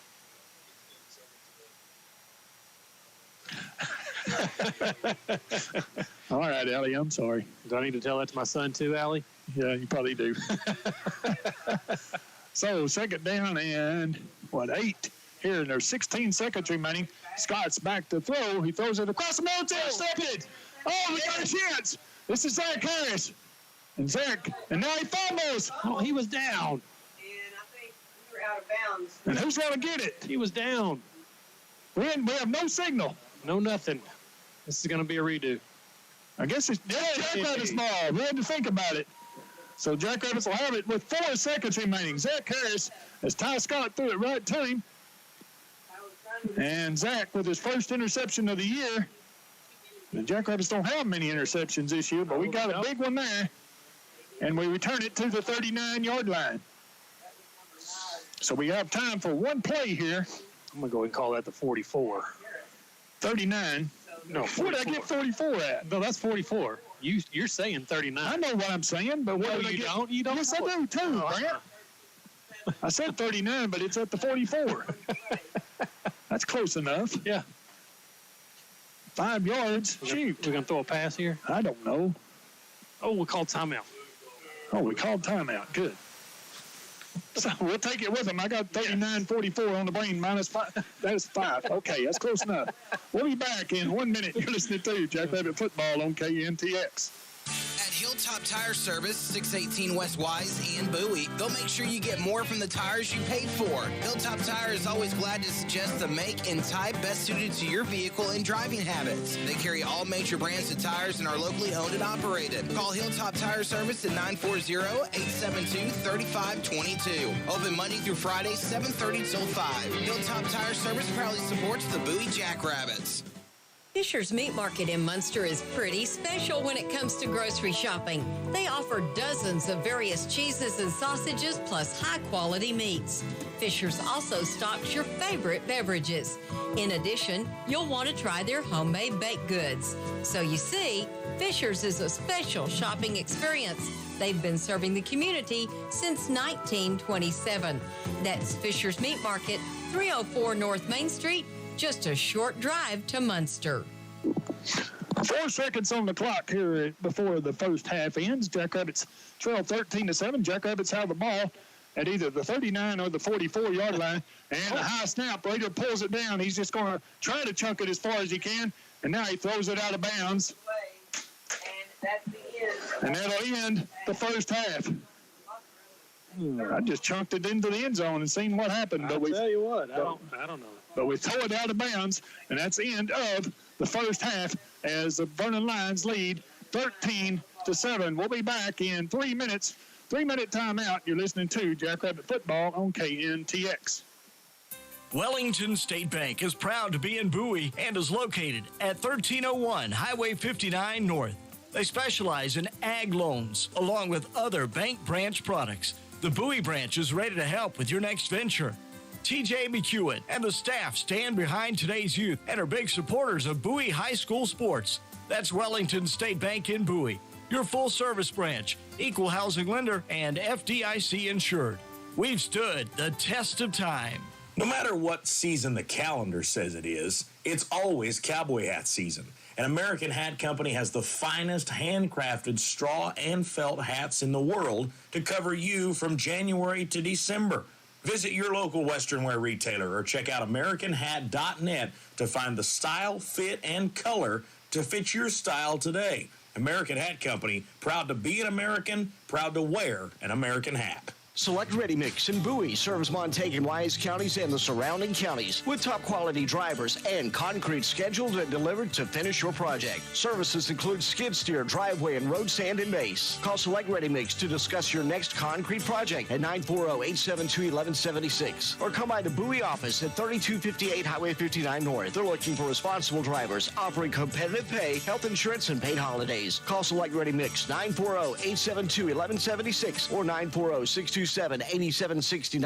Broke down on the side of the road? Were you in a vehicular accident? When you need a tow, call on the pros at Pig Towing Service. Jeremy Pig and his crew have been coming to your rescue for 8 years now. Covering a wide service area, Pig Towing serves Montague, Clay, and Wise counties. So next time you find yourself needing a tow, call on the professionals at Pig Towing. Call 940-841-2879. That's Pig Towing, 940-841-2879. Visit their Facebook page, Pig Towing Service, for more information. You can trust your animal's care to Cross Timbers Veterinary Hospital, 1403 Highway 59 North in Bowie and 201 Main Street in Nocona. They utilize state-of-the-art diagnosis and exhibit exemplary treatment of your animal. A wide variety of small animal services, include well care, are offered. In addition, they offer bovine and equine services along with an online pharmacy, 24-hour emergency service, plus boarding and daycare for your pet. Call for an appointment with Dr. Brian Adigo,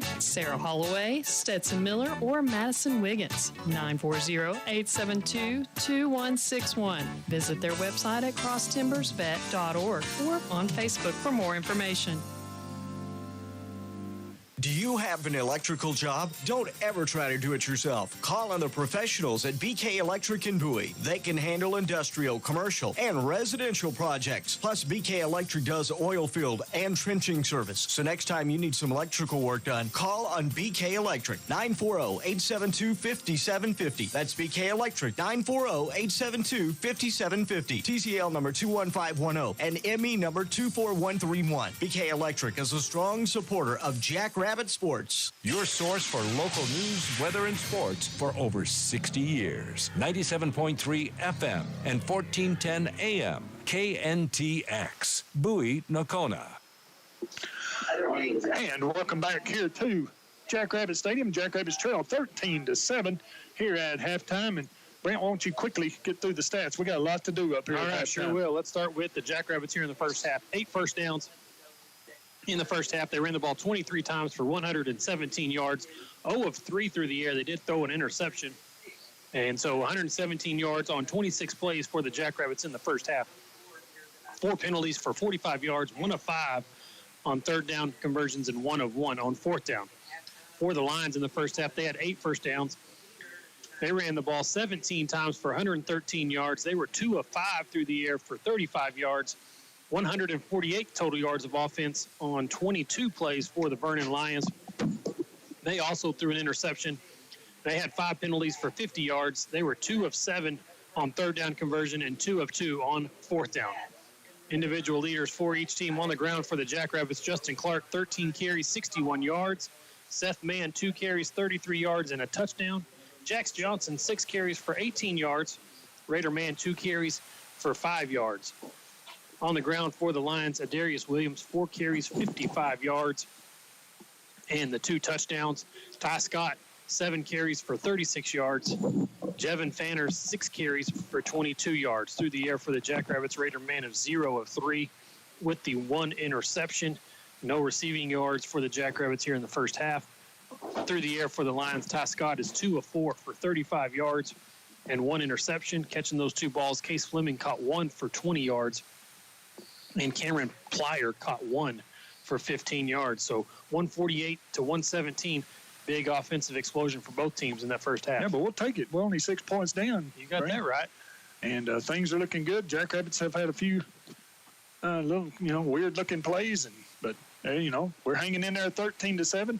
It could be worse. I mean, we've seen some could be worse. Plays that have gone, against us a little bit. We've had some plays, look like they'd open up for the Jackrabbits and got called back. We've had some, plays called against us. We've had some good plays, and now we got Kerry Clement up here. Oh gosh! And careful, he doesn't handle that kind of stuff. Hey, how's it going? As the Jackrabbits trail here 13-7. We're going to go ahead and make another 3-minute timeout and be back up here with the Hall of Honor recipients first, and then we're going to get Ryan Dykes to close out halftime, and then he's going to help us into the third quarter. How about that? I think he's a pretty good football coach. I think so. Football? Well, yeah. Okay, well, we'll figure things out. We'll be back in 3 minutes. You're listening to Jackrabbit Football on KNTX. Red lights usually mean stop. When you see a red light come on in your car, it means to stop by Ward's Auto Service and Muffler Shop. Ward's Auto has been providing professional auto repair service to our area for over 35 years. Their ASE certified technicians service all makes and models of vehicles. Wheel alignments too. Visit their Facebook page for more information. Call 940-872-2301. or take your vehicle to 503 West Wise in Bowie. That's Ward's Auto Service and Muffler Shop. Independence Hall has the best team in the business. That's why it's no surprise that residents and their families continue to trust and rely on their expert services and personalized attention. Call today to schedule a tour at 940-872-9718. And if you're worried about putting your loved one in assisted living facility, you need to know there's no safer place. Most seniors feel it's a great place to live. Call or stop by Independence Hall at 1210 Jackson Street in Bowie, 940-872-9718. Friday night lights and Jackrabbit football, two things that our town lives for and Barron Brothers is proud to be a part of. Season after season, year after year, North Texas farms and families have come to count on Barron Brothers for cattle and horse feed, fertilizer, and even supplies for your pets. Barron Brothers has 5 locations to serve you, with one on Highway 59 South right here in Bowie. Or go check us out at barronbrothers.com. Barron Brothers, serving our communities with quality products and superior service for over 80 years. When was your last eye exam? Call Brookstone Eye Center in Bowie for all your family's eye care needs. Dr. Kistner and her staff offer complete eye care services, from eye exams, glasses, and contact lenses, urgent care, and evaluation of cataract, glaucoma, and macular degeneration. Experience all the latest technology in eye care. Visit our website at brookstoneeyecenter.com or stop by our Bowie location at 501 East London. Call us today and see better tomorrow at 940-872-5417. Open Tuesday through Thursday from 9 till 5 and Friday 9 till 1. Closed Mondays. Brookstone Eye Center supports our local team. Are you looking to add some cows to your herd, or maybe you have too many cows and need to downsize? Call on Ronnie Harden and Jackie Bishop at the Graham Livestock Commission in Graham, Texas. They have a sale every Monday at 10 a.m. Call 940-549-0078 or email Ronnie at grahamlivestock.com. You can also visit their website at grahamlivestock.com to view their past sales and get directions. Graham Livestock Sales, 203 Highway 67 in Graham, Texas. Livestock sales every Monday at 10 a.m.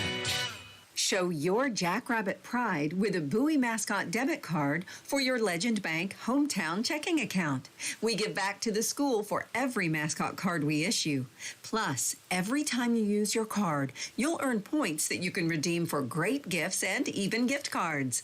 Visit our website, www.legend.bank, and click on Personal Checking for more information. We look forward to serving you. Member FDIC, terms and conditions may apply. Yes. You do a good job, though. I wouldn't want this. Yeah, you do. A lot of people Okay, say. I think we're back. We're back here at Jackrabbit Stadium, and we are joined by two of the newest members of the Bowie Hall of Honor, and we just happened to be husband and wife, and I think maybe the first husband and wife team to go into the Hall of Honor. So we got Ralph and Jeannie Stark up here with us, and Jeannie, and we'll start with you. And what does it mean to be the newest member of the Hall of Honor? Oh, wow. Well, it's an honor. It's a truly an honor, and I'm just very grateful for it, and I feel like I'm the one that's been blessed, and by being a part of the community, part of Bowie ISD, and working with the students and student athletes, teachers, and coaches, and all the different memories made and struggles and good days, bad days, but I wouldn't have done anything else in my life. It's truly been a blessing, and I appreciate Bowie ISD, the community of Bowie, the Booster Club, Craig Stalkup, whoever had a part in this. We're honored. What about this guy? What about him going in with you? Would you rather gone in by yourself? This is one of those times when he's probably not going to say, you talk too much. You want to talk the whole time? Yeah, and he's like, yeah, you can do the talking. He's probably glad that I do like to talk. But no, he was truly he was a great athlete. Well, I think he deserves it. I think he does. All right, Ralph, it's your turn. Get this up here so you can hear. All right, Ralph. When I worked with you at the Highway Department, this is Ralph Stark. Yes. We talked many a time about Jackrabbit sports, what we needed to do and all that. And you talked about running track the whole time. What was your favorite, football or track? Oh, man, I think football was one of the favorites because we had such a good team in the 70s. It was good. And all the guys I played with, and I still see them today, and all the memories, and we were just good. We had a good time. You're on one defensive end, and was your brother Jack on the other defensive end? Everyone thought we trailed other people. Jack most of the time. Yeah, it's fun. It's good to play with my brothers. I played with Larry too a little bit at first. When I got in high school. Was he senior when you were a sophomore, or what was it? Yeah, I think he was senior. Yes. Yeah. So you have to play it. Two of your brothers, you never played. I mean, the older brother. Jim was he didn't know anything. No, he wasn't no football player. He's lucky to be out there. Yeah. But in your family, you've had. I mean, all of them went to Bowie, though, right? Oh yeah, we all went through Bowie High School. Yeah. Yep. Jeannie, all yours went through Bowie too. So. Yes, Roy, Donnie, and myself and Marianne. Yeah. So we all did. So I mean, that's pretty neat right there. I think. Yeah. And so, Jeannie, you started the volleyball program here in Bowie. Did it struggle at first, or yeah, anybody that was around back then and knows, that when we started our program in the fall of '99, we didn't do like a lot of schools do now. They do a freshman schedule or a JV schedule for whatever reason. We just started into varsity, and it was rough. And we would go to like Henrietta, and we play both games. We played both of the matches that same night. Gosh, really? Yeah, and we had camps, and we had volleyballs bouncing down the road. We couldn't keep a ball in the gym for nothing, and it's just rough when you've never played. And the girls that started out on the varsity as freshmen, when they were seniors, we made the playoffs for the first time. So I think that's a pretty big improvement right there. But anyway, it was anytime you start something new, and it took a while for everybody to kind of buy in, girls buy in, community to buy in, but now it seems to be rolling on, and the girls love it. And, they really love it. I mean, from this tall on up. And I'm just proud to have some little part in it. So, Well, Ralph, she was a pretty good athlete herself. Oh, yeah, she was. She played college ball. She did good. And she blew her knee out, and she quit then. It was over with. But, I mean, you played with, who was your coach in high school in basketball, Jeannie?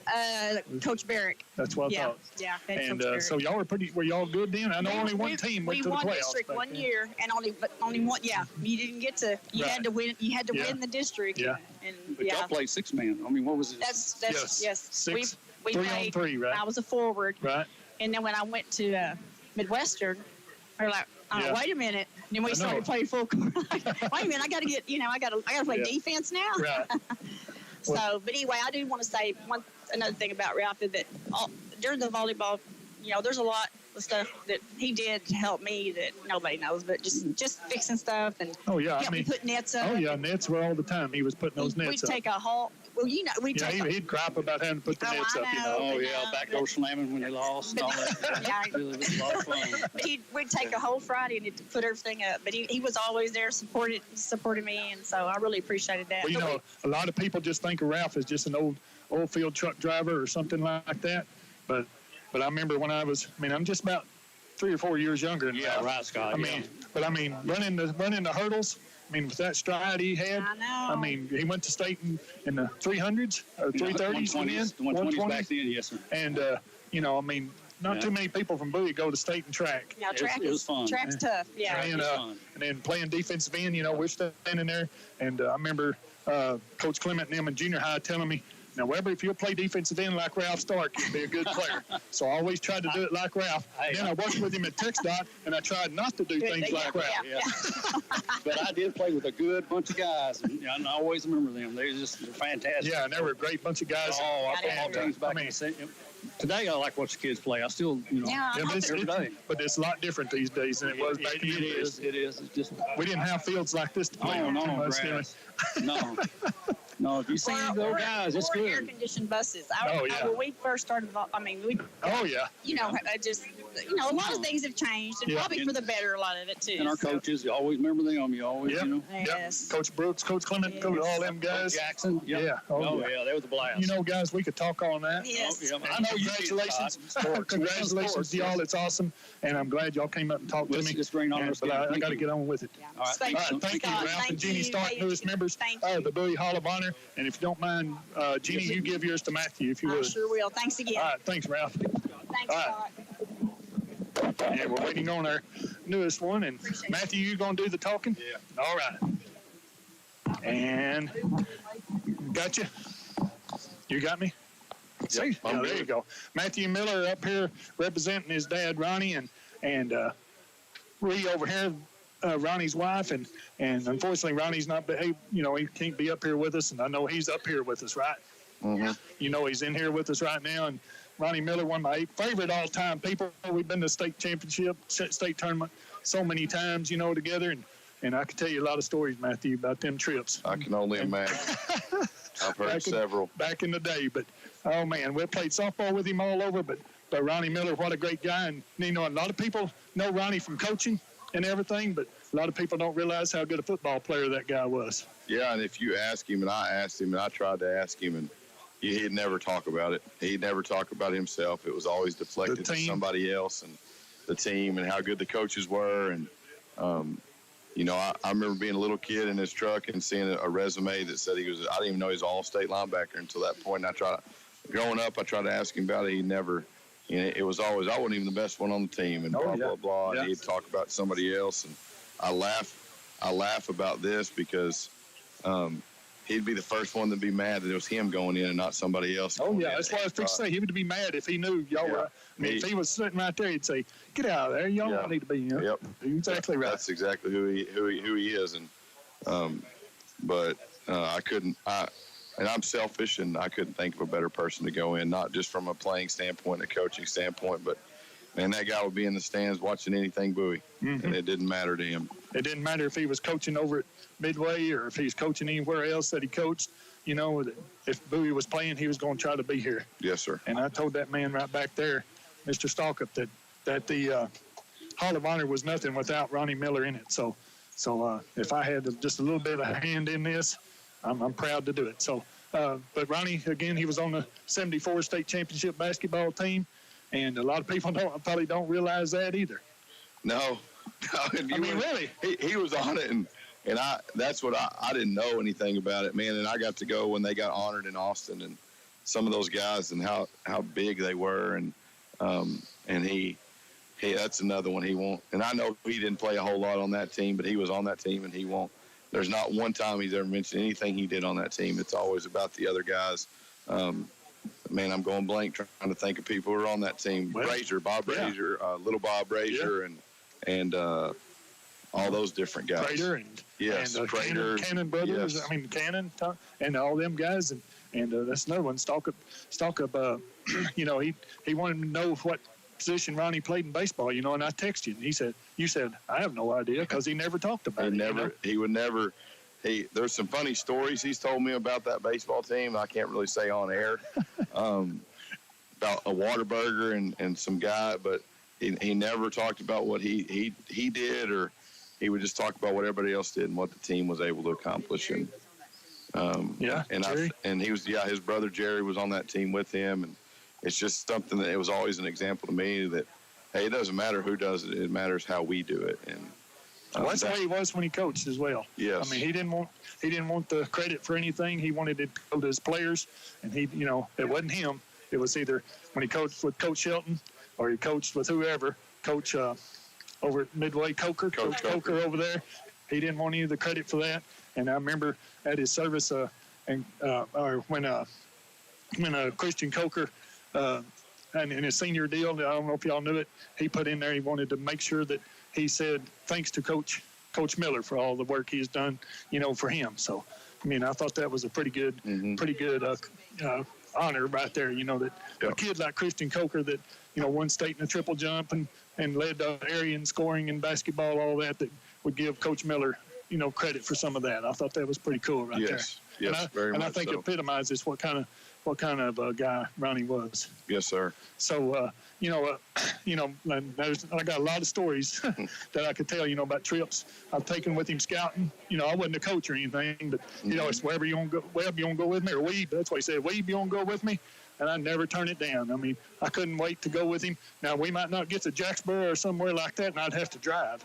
You know what I'm talking about. You might have been with us on this trip, but I went, this crew, Coach Clement, Raymond Clement, Coach Shelton, and my dad, and we drove to Graham to watch Bowie play Clyde in the first round of the basketball playoffs. Oh, that was my first year coaching. Well, no, I don't think I was in I was in a minivan with those three guys, and I got thinking about it as I was sitting in the back seat. There's a lot of wisdom.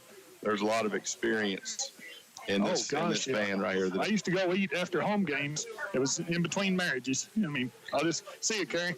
I mean, I'll just go ahead and say that in between marriages with your dad, Coach Burnett, and Coach Shelton, and we'd go up on the hill to the truck stop then, and we'd sit there until nearly midnight or something and eat breakfast, and we'd have to have chicken fried steak, and we'd have to have hash browns because Coach Burnett said you have to have hash browns if you're going with us. And I say, shoot, I'm ready. But it's stories like that are great. And your dad, he left a big time legacy here. He left a legacy over at Midway, and everywhere he went, you mentioned RP or whatever they want to call him, and everybody knows who you're talking about. Yeah. And I'm proud to have known him, and I hope he was. I know he was one of my best buddies, and I hope he felt the same way. And he's had a great wife. He had great kids, and I know y'all would make him proud, and I know y'all did make him proud. And I miss him every day. Yes, sir. And I know y'all do too. And thank y'all, and congratulations on the honor. Thanks, Scott. We appreciate everything you've done. Thank y'all for coming up. Thank you very much. Ree, thank you very much. Oh, thank you very much, Ree. All right, we don't talk to Coach Dykes during the third quarter, and we're going to try to work him in. And I apologize to him, but we got about 2 minutes left. We'll be back in 2 minutes. You're listening to Jackrabbit Football on KNTX. Lone Star Backhoe and Septic specializes in new septic systems and septic repair.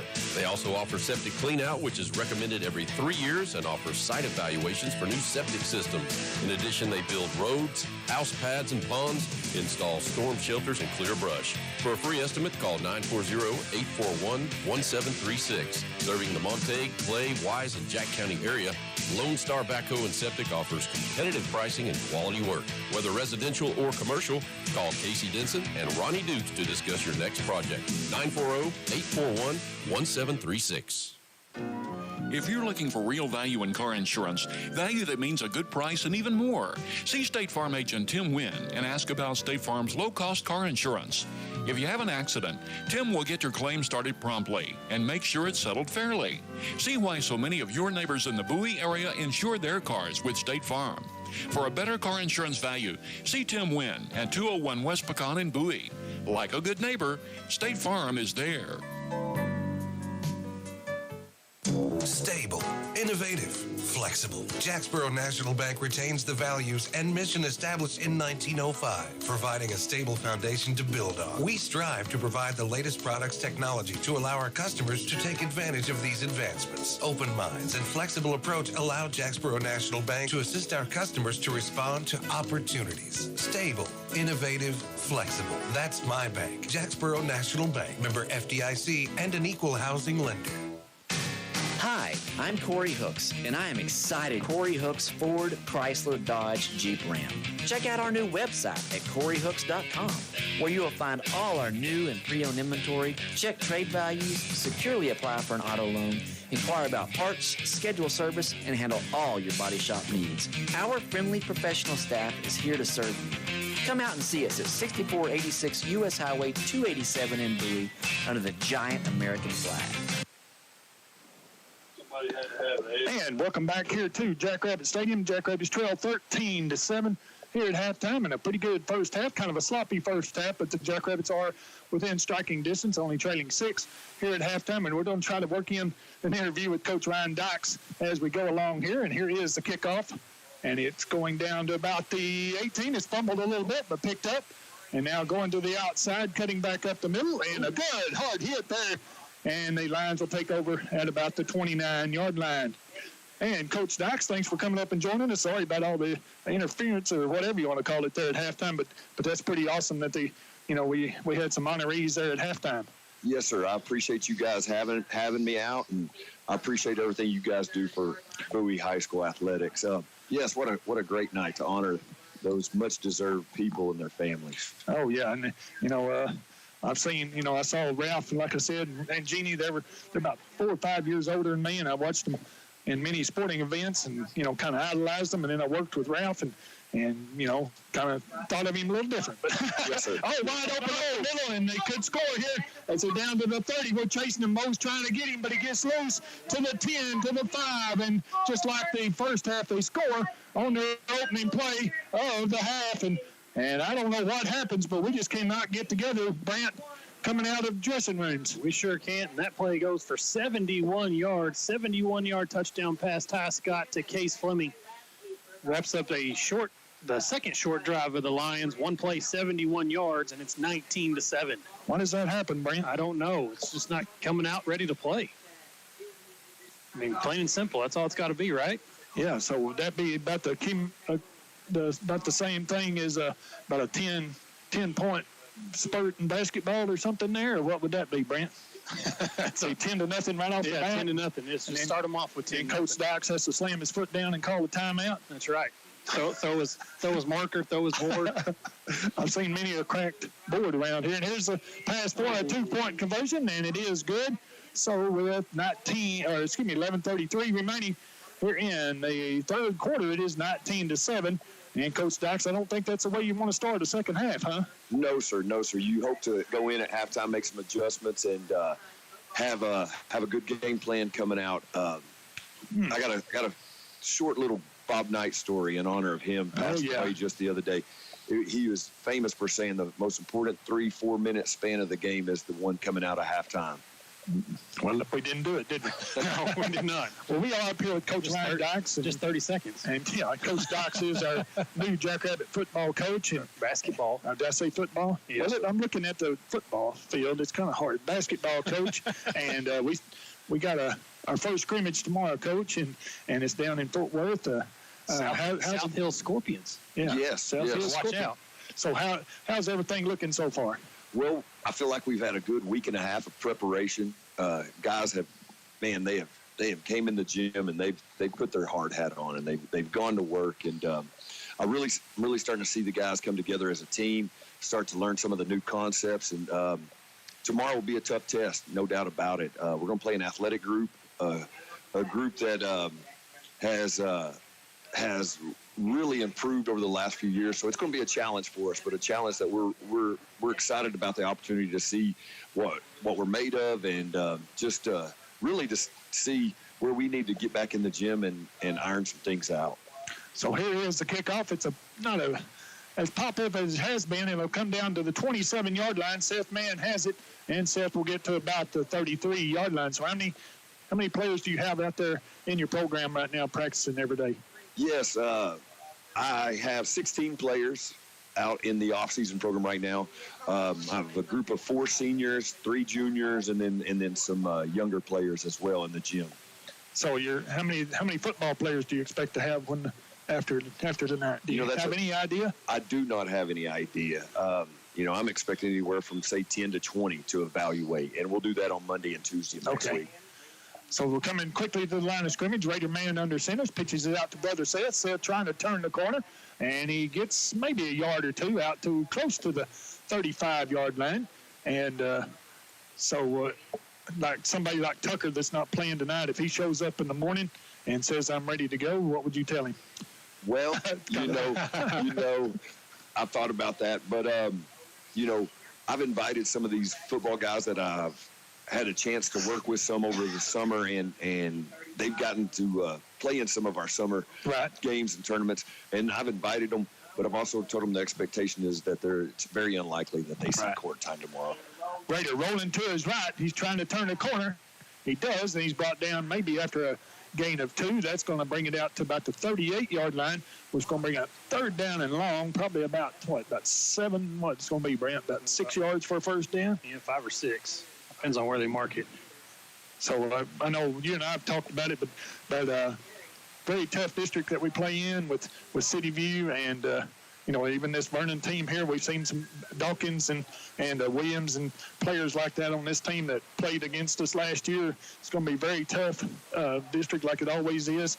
What's your expectations for the young men this year? Well, I can't agree with you more. I think it's arguably the best district in 3A in the state of Texas. There's 3 teams in our district that are ranked inside the top 25 in one poll, and 3 of them that are the same 3 are ranked inside the top 20 in another poll. So we have a challenging district. I love that. If we're fortunate enough to put some games together and come out of this district, we can make a playoff run. There's no doubt about it.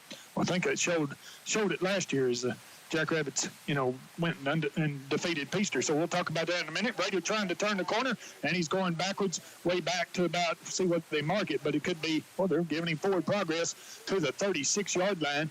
So, and it's going to be 4th down and a punting opportunity here for the Jackrabbits. That's what the Jackrabbit basketball team did last year when they had to play. They were one of the top teams in the state, Peaster, and they came out of this tough district, and they were ready to go in that 4 overtime game, and then had to eventually play another City View again. So that shows right there how tough our district is. 100%. That district had them battle tested, and they were a confident group going in there and playing Peaster. Oh yeah, it was man, what a game! I still haven't recovered. I've still lost 2 or 3 years off my life in that one. Here's an end-over-end punt, and this one's going straight out of bounds. Not one of Zach's best, and we got people rolling, and this preacher got hit from behind.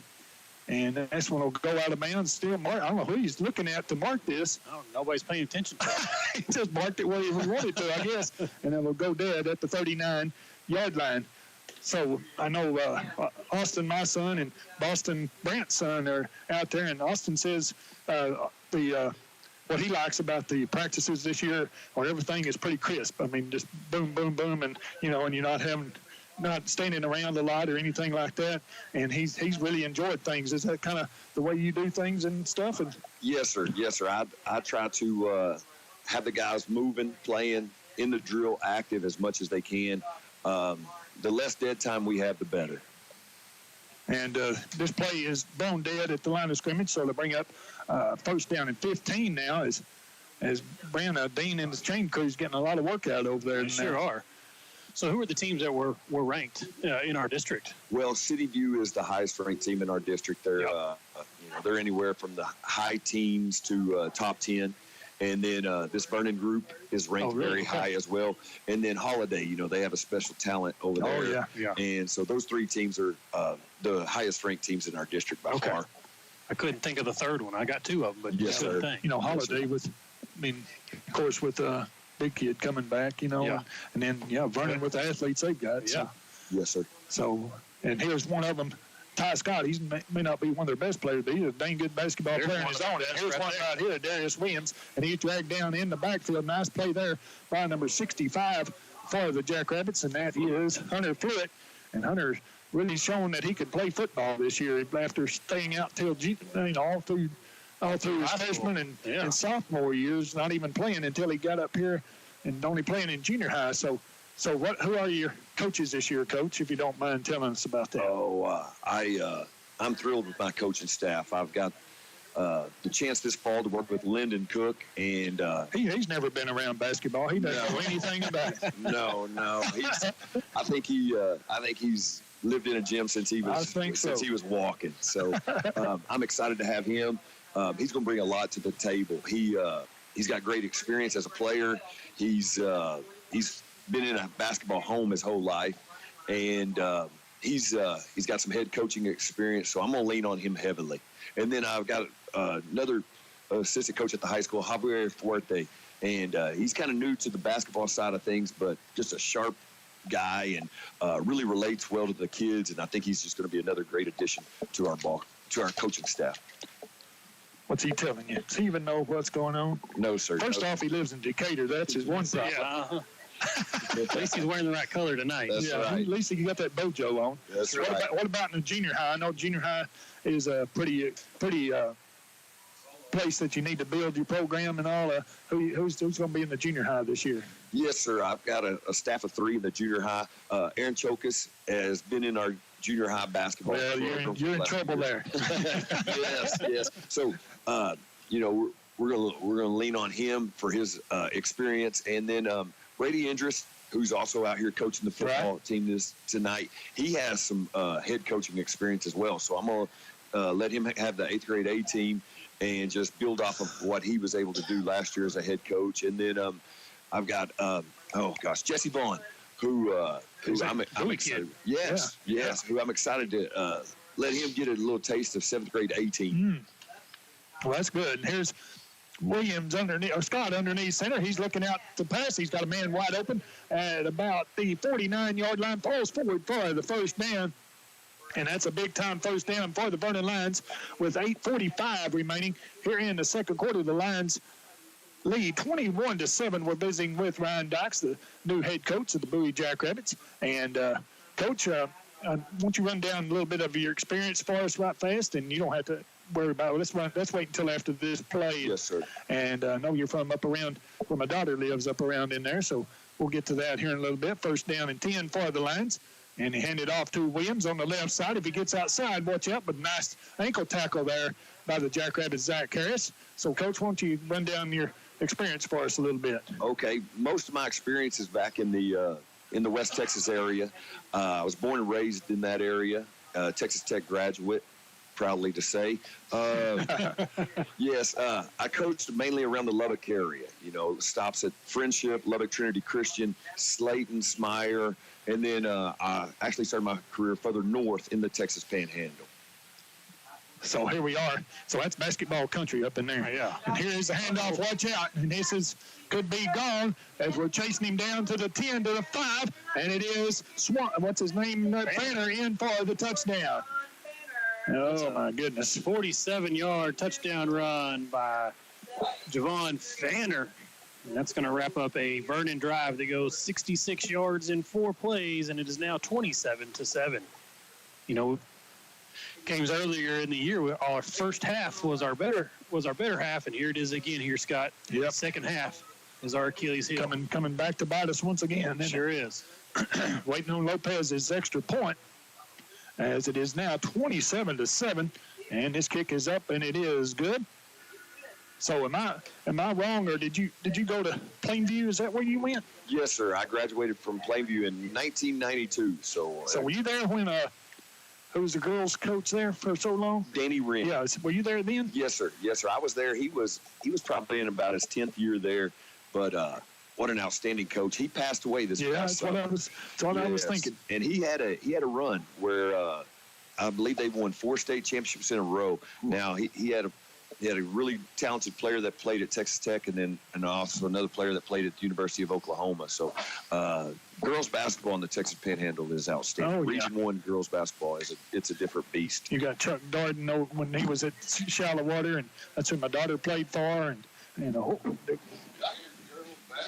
Yeah, we're talking girls basketball over here now. Get out of here, Miller. Well, that's That's funny you mentioned Coach Darden. That was my wife's high school coach. Oh, as yeah, well. she told me that one time when I was talking to her. So, yeah, he coached my daughter there at Shallowater, and his son is my daughter's age. So, okay. So, and he went on. He was coaching there for a while out there at Lubbock Cooper some too. So, and I think that let's see. He's the head football coach. No, that's the other son. Oh, that's the other Darden. Okay. Yeah. So there's Chip. I think's his name. Yes, sir. You're correct. Matt Darden is the one that's my daughter's age. So I got some Shallowater ties. Listen to me, Brant. You hang with me, Brant. You might go places. You got that one guy I know you like a whole lot over there. Well, shut up. 28-7 is the score. This is another pop-up kick. Jackrabbits are going to have to make another fair catch, and they do. And this is Kason Martin with the catch at the 35-yard line. Made it look easy. Yes, he did. So there's Jeremy Fallis calling in. He hasn't done that in a while, has he?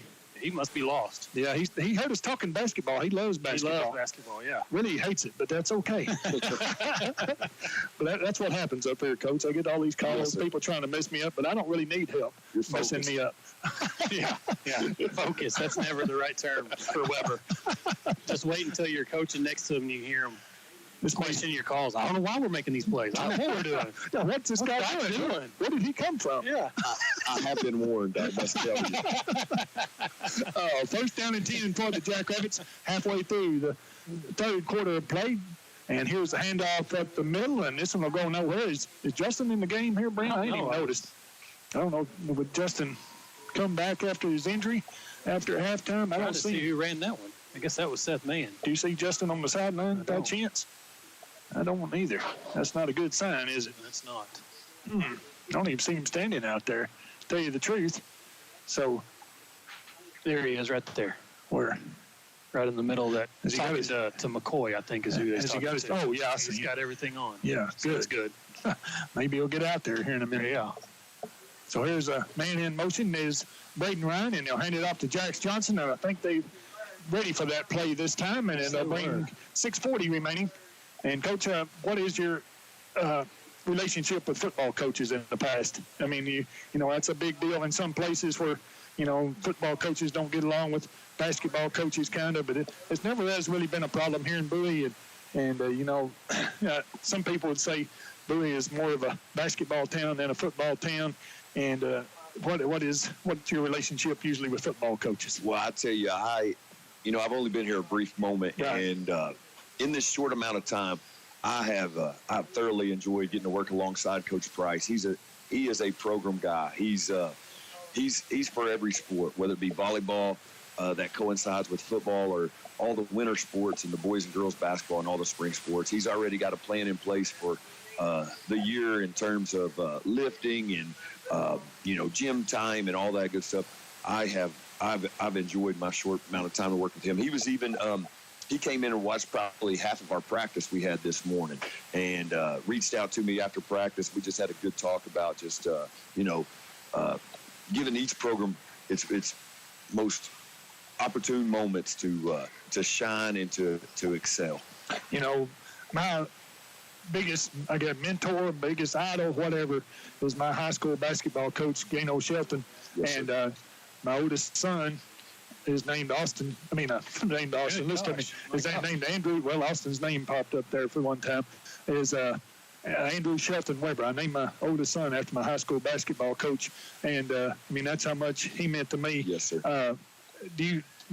I know that does your job mean that much? You think, is that part of your deal to try to make these kids look up to you as much as you can? For sure. I kind of share the same sentiments you do. My high school coach was one of the most influential men in my life, and he passed away not too long ago.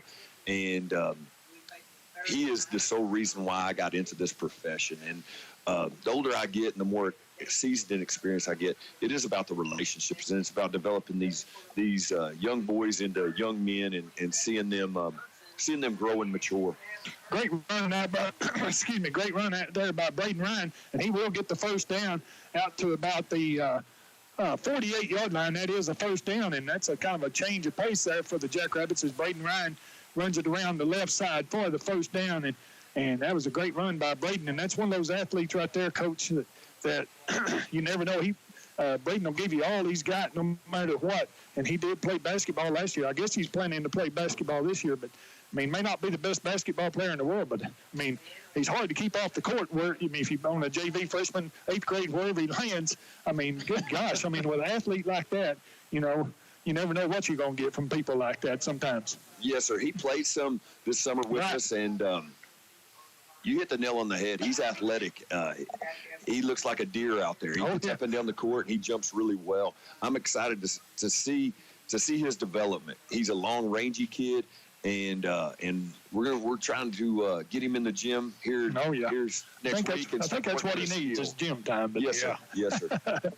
So, Coach, I'm gonna have to cut you short here a little bit, I think. But I know Brant and I really look forward to letting you have it and maybe cussing you underneath our breath and all this kind of stuff. But I think you understand where that comes from. Yes, I thought you probably had that before, huh? Yes, sir. Been there, done that.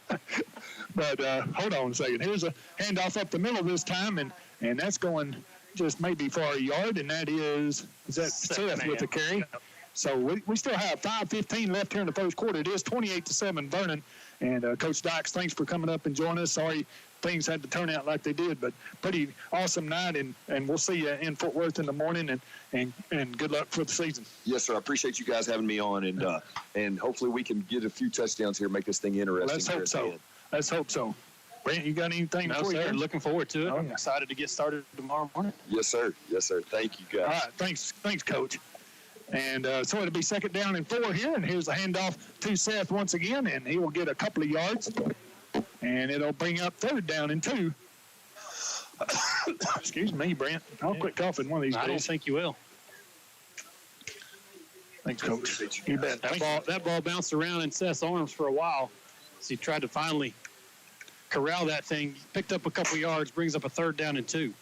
There's Justin trying to run out his knee problem down here. I think he's trying to convince him he can go back in the game. Yes, he is. Or ankle. Looks like they've got that left ankle heavily taped. Oh, it is, isn't it? Yeah.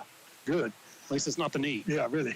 So here's a handoff, and he falls forward. I think he will get the 1st down. That's Braden Ryan once again running that little wingback reverse to the left this time. And it is, they're calling it 4th down. If he got to the 42. It's got to be a 1st down if he got to the 42, right? That would be a 1st down. That's the way the chain looks to me. And I hope they got the shorter chain. Yeah, well, I don't know if they have a kink in it like they did. We need to borrow Iowa Park's chain real quick. Yeah, really. Oh, no, we're just going to give it to us. That way. Give it to us. So 1st down and 10 for, excuse me. Man, Brent. You want a cookie or what? Need something to drink. You got anything to drink over there? Yeah, I come prepared, buddy. I know. I usually do, but I got behind with all the senior night. I mean, this whole thing of being a parent's really it's bringing down your radio game. 1st down and 10 for the Jackrabbits, and they'll hand it off coming this way to Braden once again. Braden running high, and he'll get to about the 40. So, there's that Braden Ryan. He just goes. Yes, he does. That's all. Just show me where to go, and I'm going. Shoot, go. That's the way he is in basketball. That's right. You see that rim down there? I'm going there. I don't know for sure how, but I'm getting there. You got that right. They spell Achilles. A-C-H. C-H. L-L? Yep. All right, I think I got it. Nope. Come on, Siri. That's serious business up here, folks. Yeah. Here goes Jax Johnson around the right side. And he should get to about the 37-yard line. And every yard we're getting now is tough, as it's 3 minutes remaining. Jackrabbits turning here in the 3rd quarter by 21, 28-7. Maybe we'll get it, Brent. Maybe. This quarter brought to you by the Bowie News. If you think you know football, show off your knowledge each week in the Bowie News Pigskin Picks contest. Fill out your picks in each Wednesday edition of the Bowie News through November 10th and win cash prizes. Weekly winners will be entered into a drawing for the ultimate tailgating package sponsored by Carl Clement Ford, Henry Insurance, and Enderby Gas. About 30 spots behind right now, too. Here's the handoff to Ryan, or pitch back out to Braden, and Braden still going. Oh, what a run by Braden Ryan to the 31-yard line. Another 1st down for the Jackrabbits, and he was stopped 5 yards behind the line of scrimmage, and Braden just kept moving his legs. Now he's getting up slowly. I don't know if he knows where he's at right now. He's landed real hard on his helmet right there, and just kind of got flipped over right on top of his head. So Braden's going down on his back right now, so we're going to take this opportunity to take a 30-second timeout. 30-second timeout. You're listening to Jackrabbit Football on KNTX. Nocona Feed and Ranch has feed for your animals and ranch supplies too, but they're much more than that. They carry welding supplies, do oil changes, getting you in and out quickly, plus provide new tire service and repairs. In addition, they stock auto parts for your convenience. Nocona Feed and Ranch invites you to come by and visit their store and to check out their Facebook page too. Nocona Feed and Ranch, 1323 Highway 82 in Nocona. Well, Braden's walking off on his own power here. He's getting in the huddle. I don't know if he knows he's in the huddle, but he is in the huddle right now. Now he's walking off to the sideline. He's kind of rolling his head back and forth. The Jackrabbits trail here 28-7, 2:25 still left here in the third quarter. Jackrabbits have the ball at the Vernon 31-yard line. Thanks to all our guests here at halftime, Ralph and Jeannie Stark. Oh, Ralph would love that if I called him Jack. And Ralph and Jeannie Stark and Matthew Miller and Ree Miller representing the late Ronnie Miller, and as they join the Hall of Honor this coming year.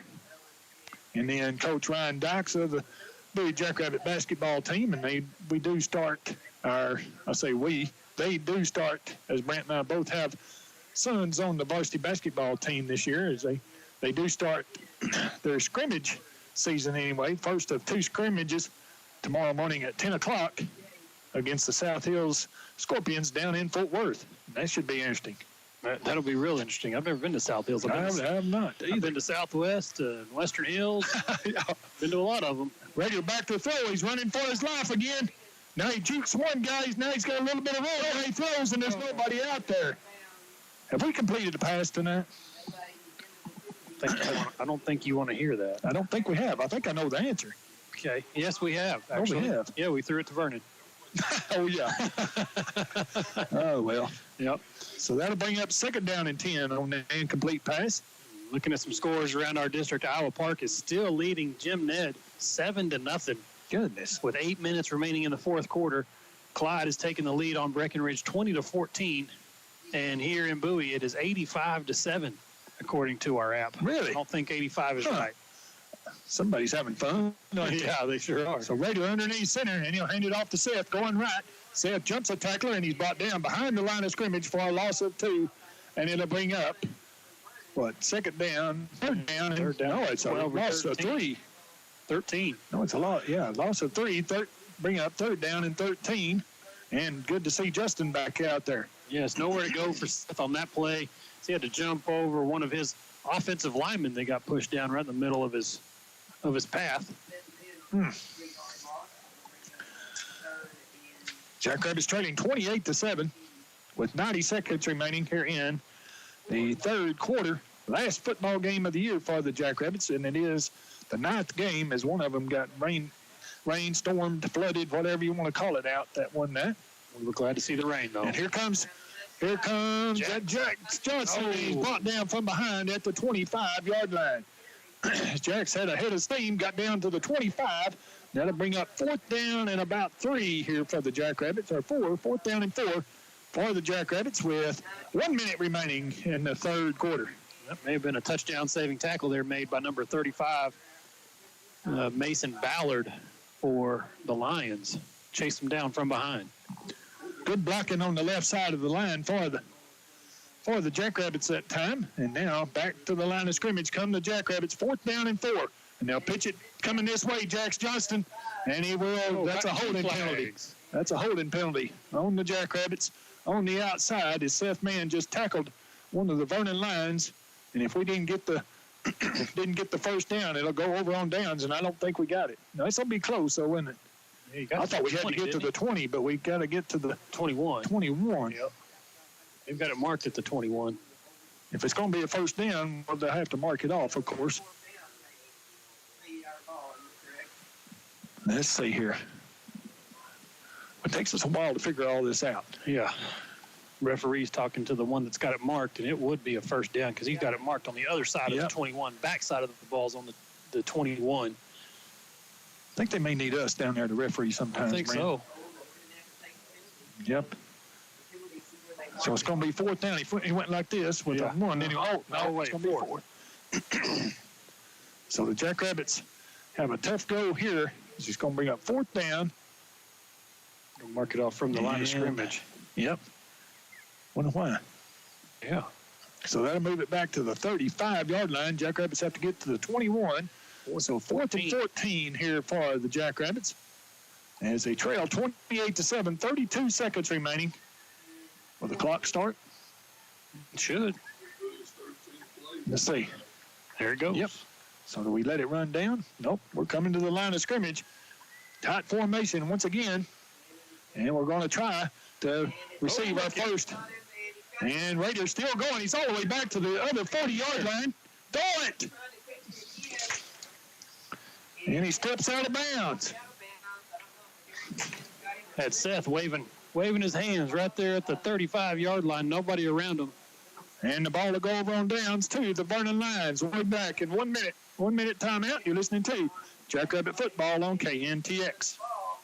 Texoma Plumbing and Construction LLC is your locally owned and operated plumbing specialist serving Montague and the surrounding counties. Texoma Plumbing and Construction offers residential, new construction, and remodels. Also service and repair, sewer and drain cleanout, tankless water heaters, and gas lines. So when you need an expert plumber, call Texoma Plumbing and Construction, 940-872-5000 or 940-825-6828, and like them on Facebook. License number M39201. Lipscomb Auto Center in Bowie, your hometown GM dealer, serving Buick, Chevrolet, and GMC customers. In business for more than 30 years, they're a symbol of exceptional customer service. And if you're in the market for a new or good pre-owned vehicle, Lipscomb's has an extensive inventory to meet your needs. Visit their website for current stock at lipscombautocenter.com, and they'll take care of you after the sale with their service and parts department. Lipscomb's Auto Center, US 287 in Bowie. Visit their website at lipscombautocenter.com today.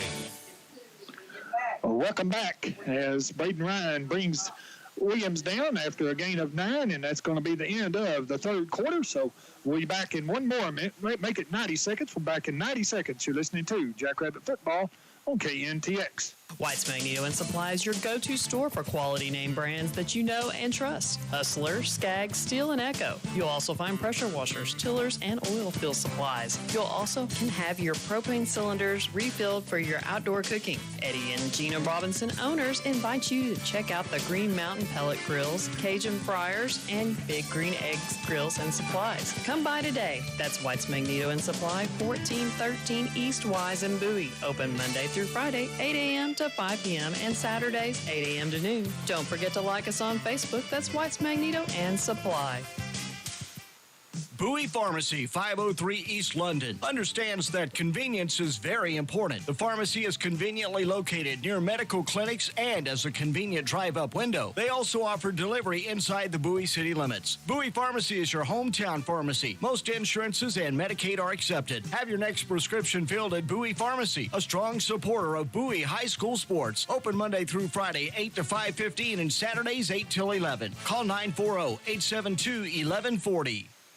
The Forestburg Country Store has the things you need and want. Groceries, feed for your animals, hardware, and plumbing supply. And people say they have the best burgers around these parts. The grill is open from 6 until 3 Monday through Saturday and 6 until 2 on Sunday. The Forestburg Country Store offers friendly hometown service. Go by and see them today. Open Monday through Friday, 6 until 7 p.m., Saturdays till 5, and Sundays till 3. The Forestburg Country Store, FM 455 in Forestburg, Texas, USA. Welcome back. First down and 10 for the Lions at the 48-yard line of the Jackrabbits.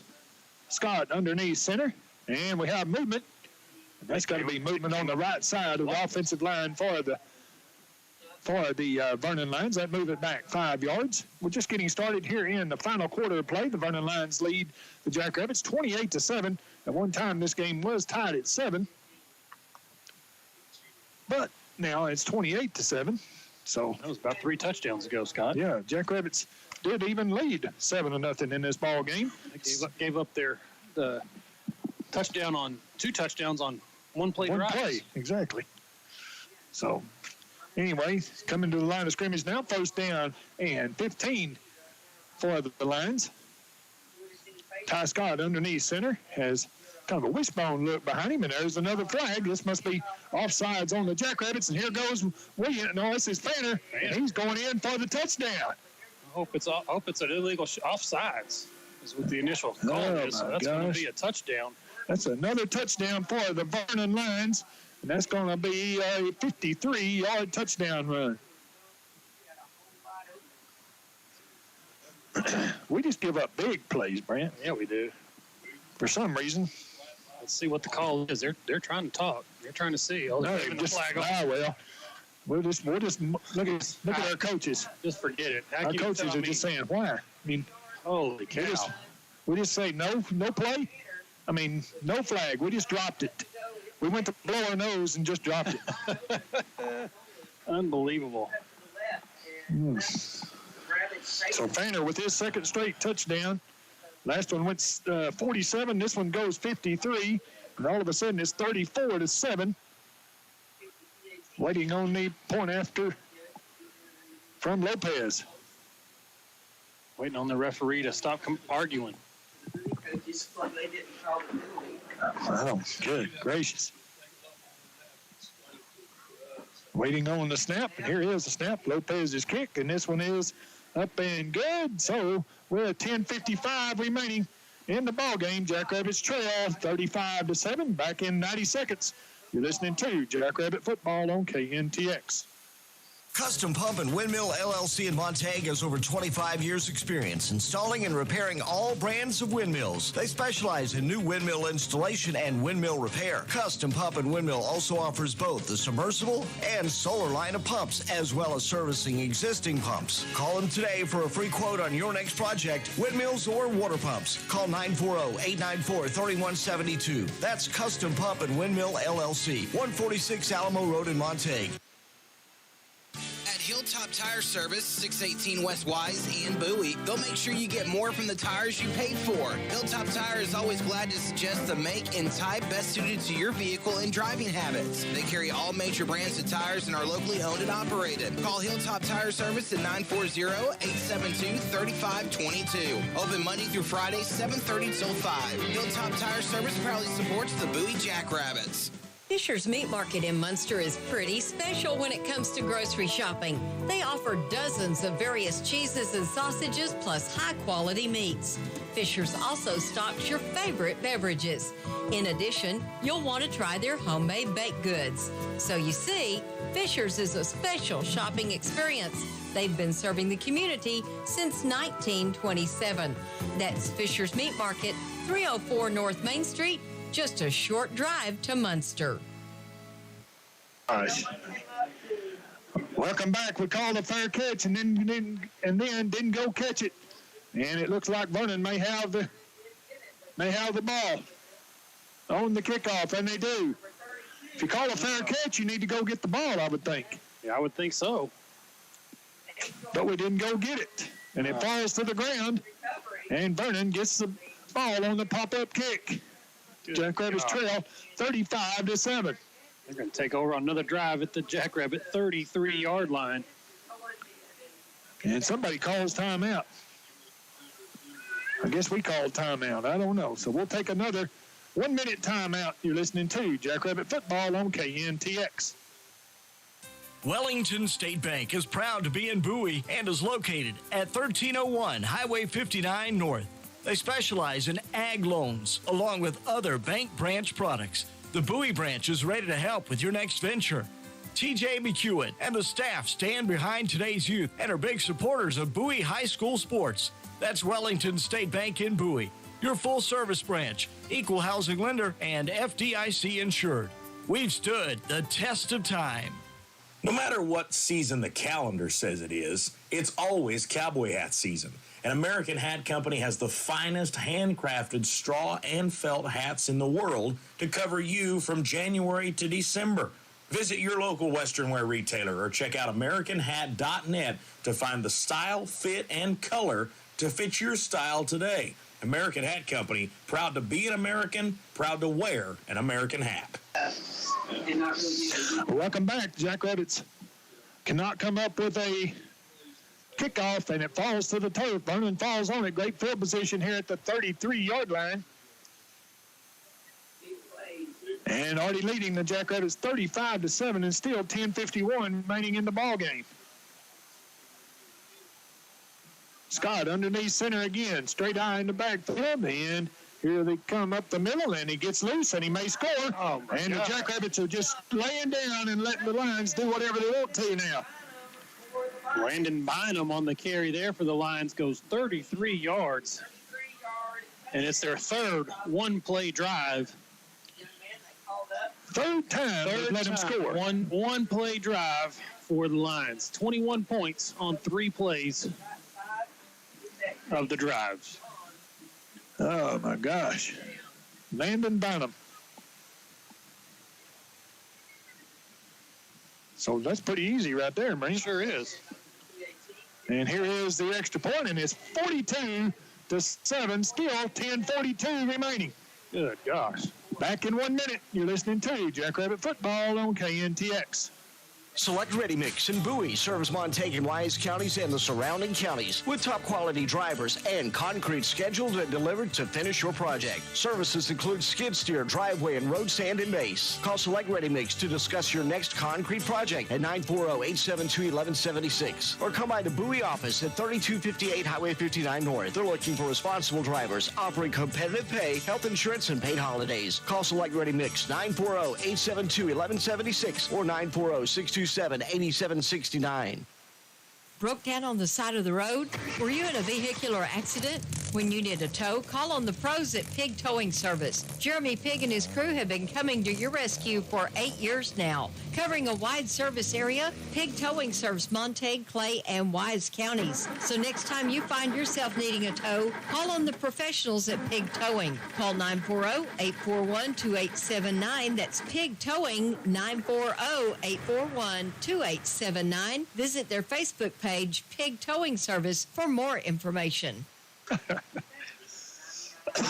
Welcome back here to Jackrabbit Field, or Jackrabbit Stadium, whatever. Jackrabbit, we got softball field right there, the baseball field over here to our left, and all of them lit up tonight. And they're looking great. Facilities look great here at Bowie High School, and let's don't forget to vote for the bond on November the 7th. Got that right.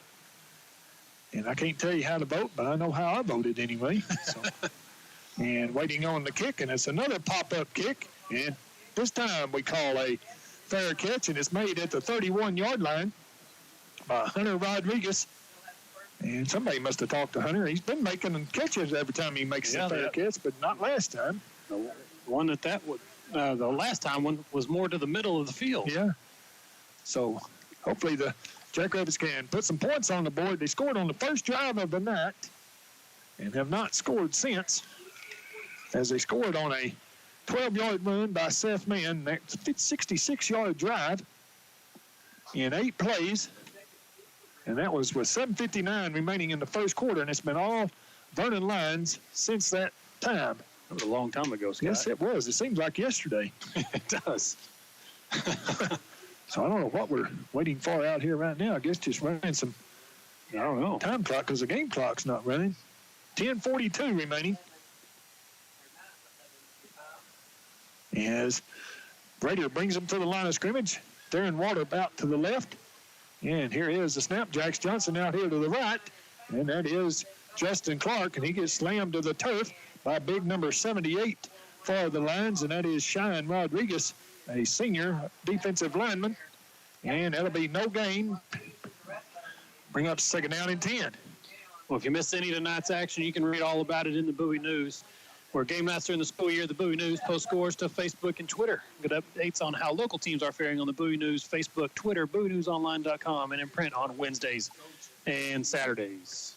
So second down and 10 for the Jackrabbits. Again, same formation. And here is a handoff coming this side, and quickly coming through and making the play is Rodriguez once again. Good gracious. Wasn't that Rodriguez again? It was, yeah.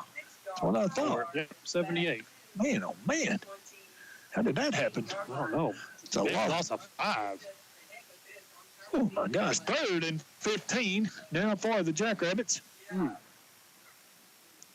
Things aren't going good right now. No, they're not. 9:45 remaining here in the ball game. Jackrabbits in danger of going 1-8 this season. As the Jackrabbits with the top formation once again, and they'll hand it off to Seth, and there he is again. And somebody is not blocking Mr. Rodriguez. I don't know what's going on, but he blew up all 3 plays that time. Good grief. I mean, blew them up. I don't know what's going on there, but good gracious. Somebody didn't block him. 4th and 17. Maybe the same offensive lineman they're over here cutting up on the sidelines. I don't know. Really. But something was going on there. And Jackrabbits will have to punt. Waiting on a punter to get it out on the field, and here he comes. And Zach Harris standing back at his 12-yard line. And high snap, pulls it down, gets it away, and it will bounce take a backwards bounce, and we're going to let it bounce around. And we'll stop it at the 49-yard line. We'll be back in 30 seconds, 30-second timeout. You're listening to Jackrabbit Football on KNTX. You can trust your animal's care to Cross Timbers Veterinary Hospital, 1403 Highway 59 North in Bowie and 201 Main Street in Nocona. They utilize state-of-the-art diagnosis and exhibit exemplary treatment of your animal. A wide variety of small animal services, include well care, are offered. In addition, they offer bovine and equine services along with an online pharmacy, 24-hour emergency service, plus boarding and daycare for your pet. Call for an appointment with Dr. Brian Adigo, Sarah Holloway, Stetson Miller, or Madison Wiggins. 940-872-2161. Visit their website at crosstimbersvet.org or on Facebook for more information. And Vernon ball, and here we go again. Oh, and he bounces off one tackler. Rodriguez grabs him and brings him down after a gain of about 3, maybe 4 yards to the 47-yard line across midfield to the 47. Vernon Lions lead the Jackrabbits here tonight. Final ball game of the year with 6.5 remaining, 42-7. And the Lions looking for more here as they have the ball in Jackrabbit territory at the 47-yard line. That was Bynum on the carry again for the Lions. I think I heard their radio people said he was a call-up from the JV. Oh, boy. Oh, boy. He's a junior. Full backfield, and they'll hand it off again. Jackrabbits bring him down for a loss of about 3 this time. Good defense there by Cameron Wood, name we hadn't called in a couple of weeks. Yeah. Loss of 3 on the play, 3rd down and 9. So 3rd down and 9 for the Vernon Lions. They're marking it right at midfield, right on the tooth, right on the right tooth of the Jackrabbit. Is that that's the left tooth? Yeah, it is. Try to lay down like him. Yeah. Oh, me. 5:25 remaining. Vernon not in any hurry at all. It'll be down to about in the 4-minute range when just under 5 minutes when they should get the play off. But here they come with 5:10 remaining. There's more of kind of like a wishbone look. And there's a guy moving. The running back moved. I think, I know they say that's the way they do it, but those offensive linemen are moving. That's all there is to it. Yeah. So we'll move it back 5 yards, and it'll bring up 3rd down and 14 for the Lions now. Yeah, the Lions get to the line, and they don't have their hand on the ground, but then they all shift forward together. And then it's about the time their hand hits the ground, that ball's being snapped, and it looks like they're all moving. And Vernon doesn't care. That'll probably start the clock again, won't it? Yeah, should. Well, they hadn't started it, so I guess they're not penalizing us by starting the clock. They're supposed to be. Yeah, there it goes. So here's the snap, and they'll hand it off. This is Bynum again, and he will get across midfield. And he gets to the 49-yard line in Jackrabbit territory where to bring up 4th down. Has Vernon punted all night? No. Are they going to punt this time? It looks like it. They're bringing a lot of new people in. They will punt. Last time we made that mistake. Yes, I know. Julius Dawkins. Oh, I remember that well. Yeah. Oh, yeah. So I think everybody does. All our listeners do. Yeah, Julius Dawkins in the punt. Hopefully here for the Lions since the clock is running with 4:20 remaining in the ball game. But they can't snap it over his head. But they can't either. They still got people coming into the game. They hadn't punted all night. They all forgot they were on the punt team.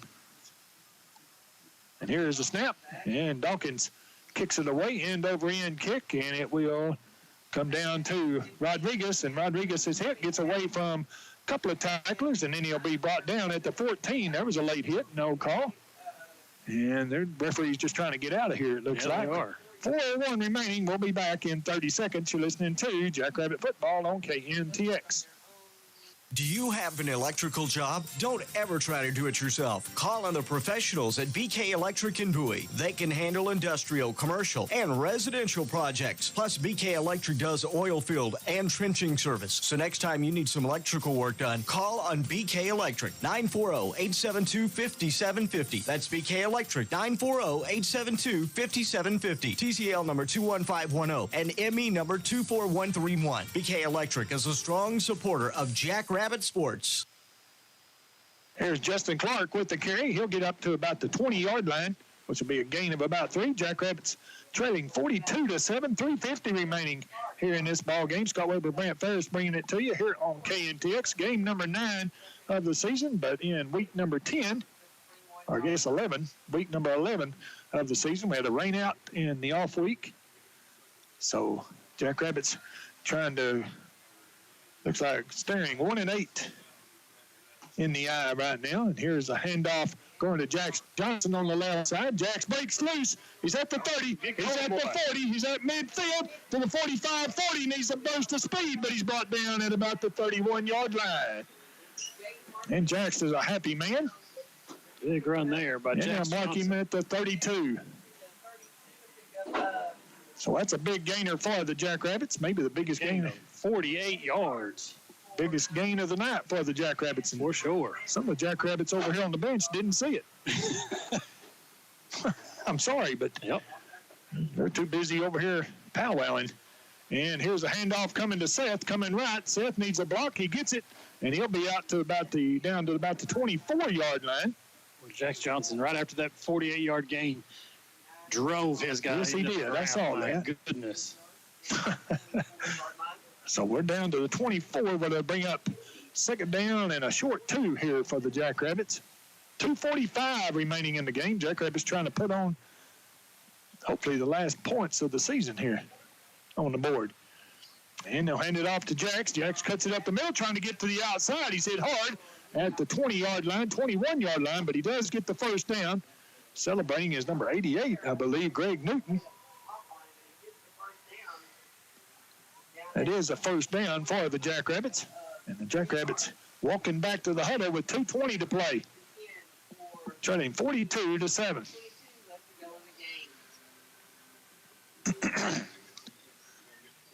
Now Rader will turn, hand it off to Seth. Seth trying to get to the outside. Now he cuts it back to the inside. Now he's down to the 5.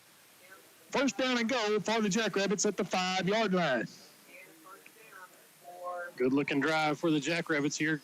Runners are still running hard. Yes, they are.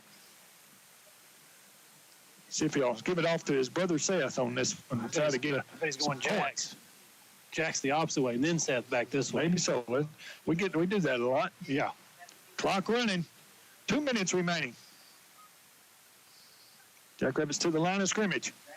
And they'll turn, hand it off to Seth. Seth is short at the 2-yard line. Seth hit hard at the 2-yard line. And that is 82, number 80. 32. Number 32, Angel Serrato on the tackle. Clock running. At the 3. 1:35 remaining. And the Jackrabbits not in any hurry at all here. It seems like I saw this last week. Yes, we lost about the same position.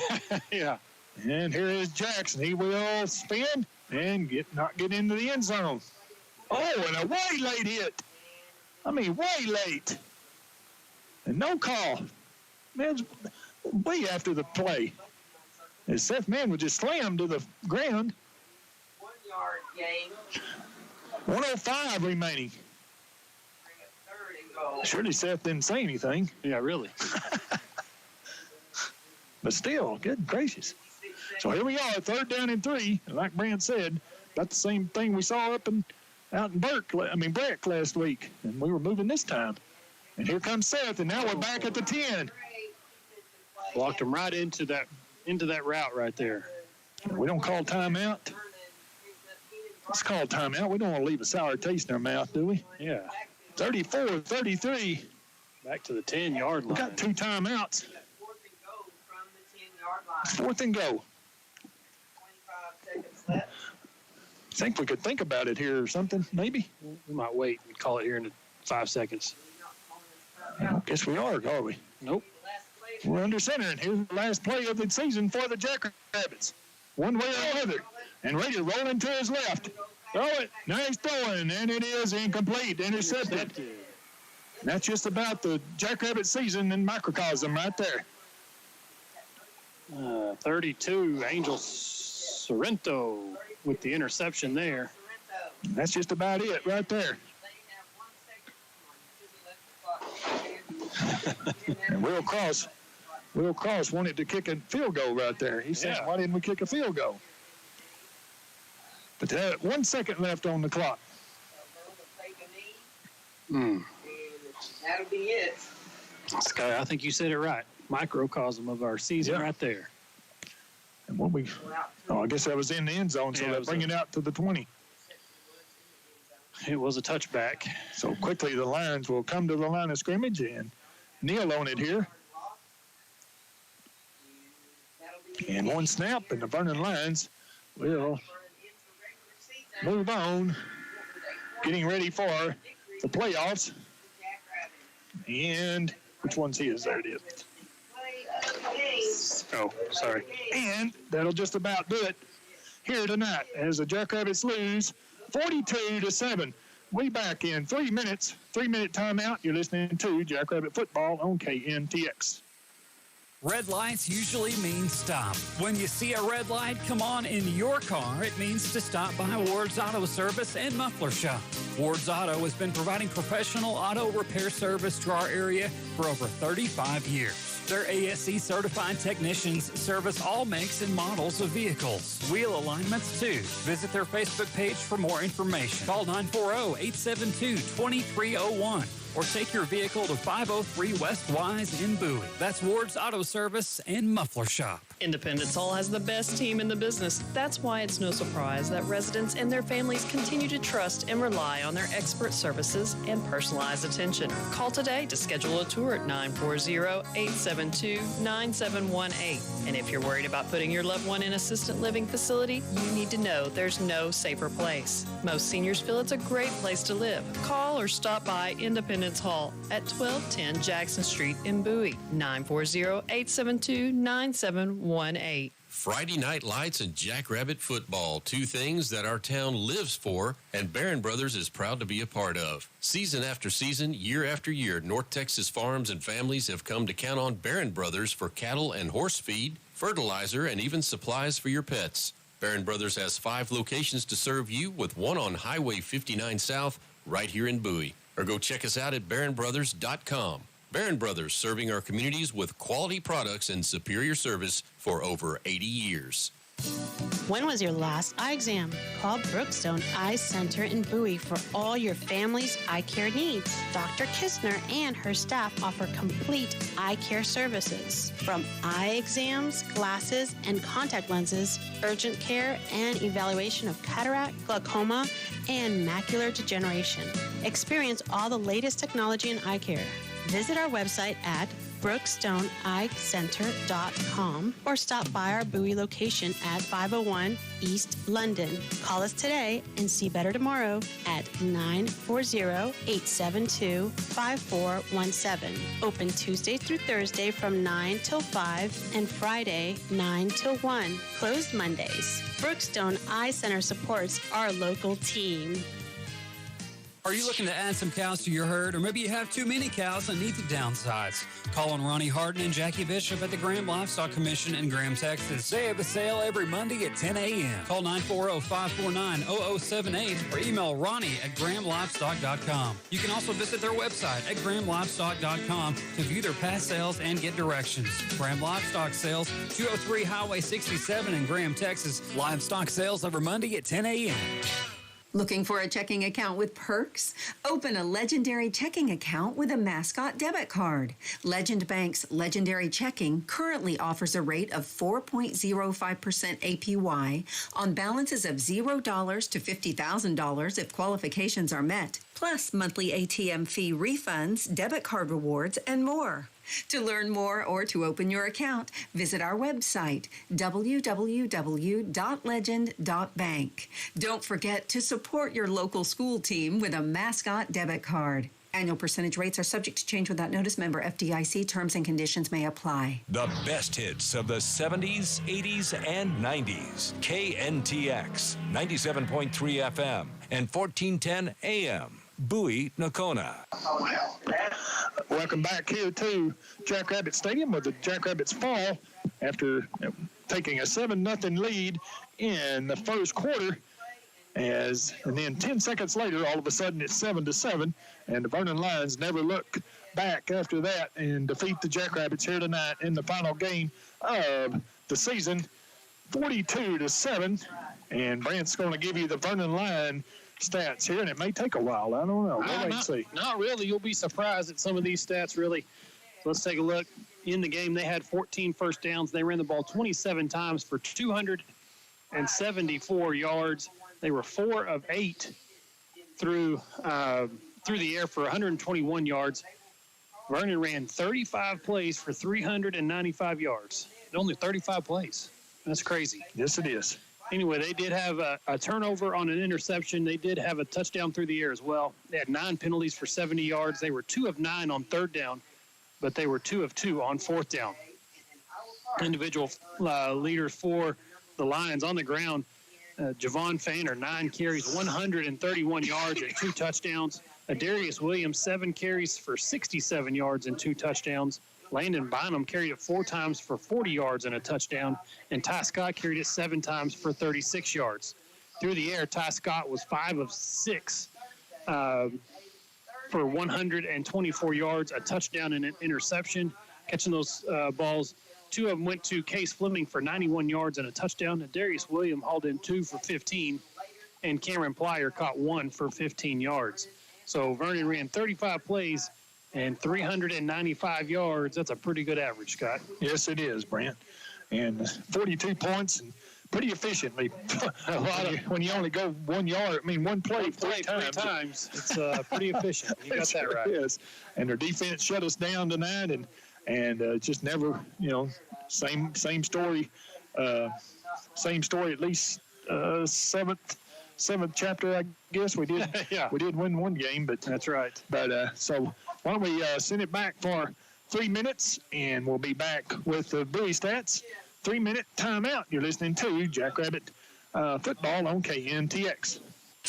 Lone Star Backhoe and Septic specializes in new septic systems and septic repair. They also offer septic cleanout, which is recommended every 3 years, and offers site evaluations for new septic systems. In addition, they build roads, house pads and ponds, install storm shelters, and clear brush. For a free estimate, call 940-841-1736. Serving the Montague, Clay, Wise, and Jack County area, Lone Star Backhoe and Septic offers competitive pricing and quality work. Whether residential or commercial, call Casey Denson and Ronnie Dukes to discuss your next project. 940-841-1736. If you're looking for real value in car insurance, value that means a good price and even more, see State Farm agent Tim Wynn and ask about State Farm's low-cost car insurance. If you have an accident, Tim will get your claim started promptly and make sure it's settled fairly. See why so many of your neighbors in the Bowie area insure their cars with State Farm. For a better car insurance value, see Tim Wynn at 201 West Pecan in Bowie. Like a good neighbor, State Farm is there. Stable, innovative, flexible. Jacksboro National Bank retains the values and mission established in 1905, providing a stable foundation to build on. We strive to provide the latest products technology to allow our customers to take advantage of these advancements. Open minds and flexible approach allow Jacksboro National Bank to assist our customers to respond to opportunities. Stable, innovative, flexible. That's my bank. Jacksboro National Bank, member FDIC, and an equal housing lender. Hi, I'm Corey Hooks, and I am excited. Corey Hooks Ford, Chrysler, Dodge, Jeep, Ram. Check out our new website at CoreyHooks.com, where you will find all our new and pre-owned inventory, check trade values, securely apply for an auto loan, inquire about parts, schedule service, and handle all your body shop needs. Our friendly professional staff is here to serve you. Come out and see us at 6486 U.S. Highway 287 in Bowie under the giant American flag. Nocona Feed and Ranch has feed for your animals and ranch supplies too, but they're much more than that. They carry welding supplies, do oil changes, getting you in and out quickly, plus provide new tire service and repairs. In addition, they stock auto parts for your convenience. Nocona Feed and Ranch invites you to come by and visit their store and to check out their Facebook page too. Nocona Feed and Ranch, 1323 Highway 82 in Nocona. Texoma Plumbing and Construction LLC is your locally owned and operated plumbing specialist serving Montague and the surrounding counties. Texoma Plumbing and Construction offers residential, new construction, and remodels. Also service and repair, sewer and drain cleanout, tankless water heaters, and gas lines. So when you need an expert plumber, call Texoma Plumbing and Construction, 940-872-5000 or 940-825-6828, and like them on Facebook. License number M39201. And welcome back here to Jackrabbit Stadium, where the Jackrabbits lose to the Vernon Lions 42-7, and Brent's going to give you some Jackrabbit stats All right, for the ball game. Let's take a look at their stats. They had 14 first downs. They ran the ball 49 times for 220 yards. 0 of 5 through the air for no passing yards for the Jackrabbits. They ran 54 plays and had 220 yards of total offense. So Vernon was way more efficient. 54 for 220? Yes, sir. That's not too good, man. They had 2 turnovers on interceptions. They had 5 penalties for 55 yards. They were 4 of 13 on third down conversion and 1 of 2 on fourth down.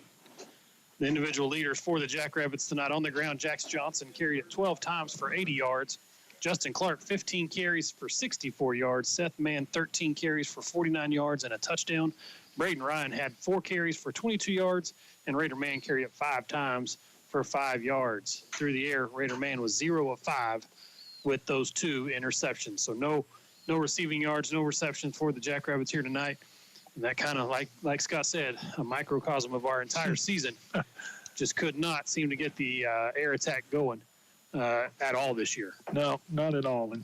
And something we're going to have to work on for next year, and we have a long time to worry about it now, Brent. Yes, we do. Yes, we do. Won 1 game last year, 1 game this year, so we'll see how it goes from here on out. But we'll talk about that in our post-game show, and that's where we'll be in a little bit, back in about 1 minute with our post-game show. Until then, see you in about 1 minute. Hey, easy. It's time to wrap up tonight's Jackrabbit football coverage with the postgame show. The postgame show was brought to you by Edward Jones, Nathan Wood. We'll send you back to the stadium for the postgame show right after this. It's true. Many of us spend more time thinking about what's for dinner than preparing for retirement. But if you think your retirement needs deserve more attention, I agree, and I'd like to help. I'm Edward Jones financial advisor Nathan Wood. Together, we can give your long-term retirement strategy the attention it deserves. Stop by our office at 112 East Tarrant here in Bowie, Texas, or call us at 940-872-3071. Edward Jones, making sense of investing, member SIPC. We've already got ours out. Yeah. We start tomorrow.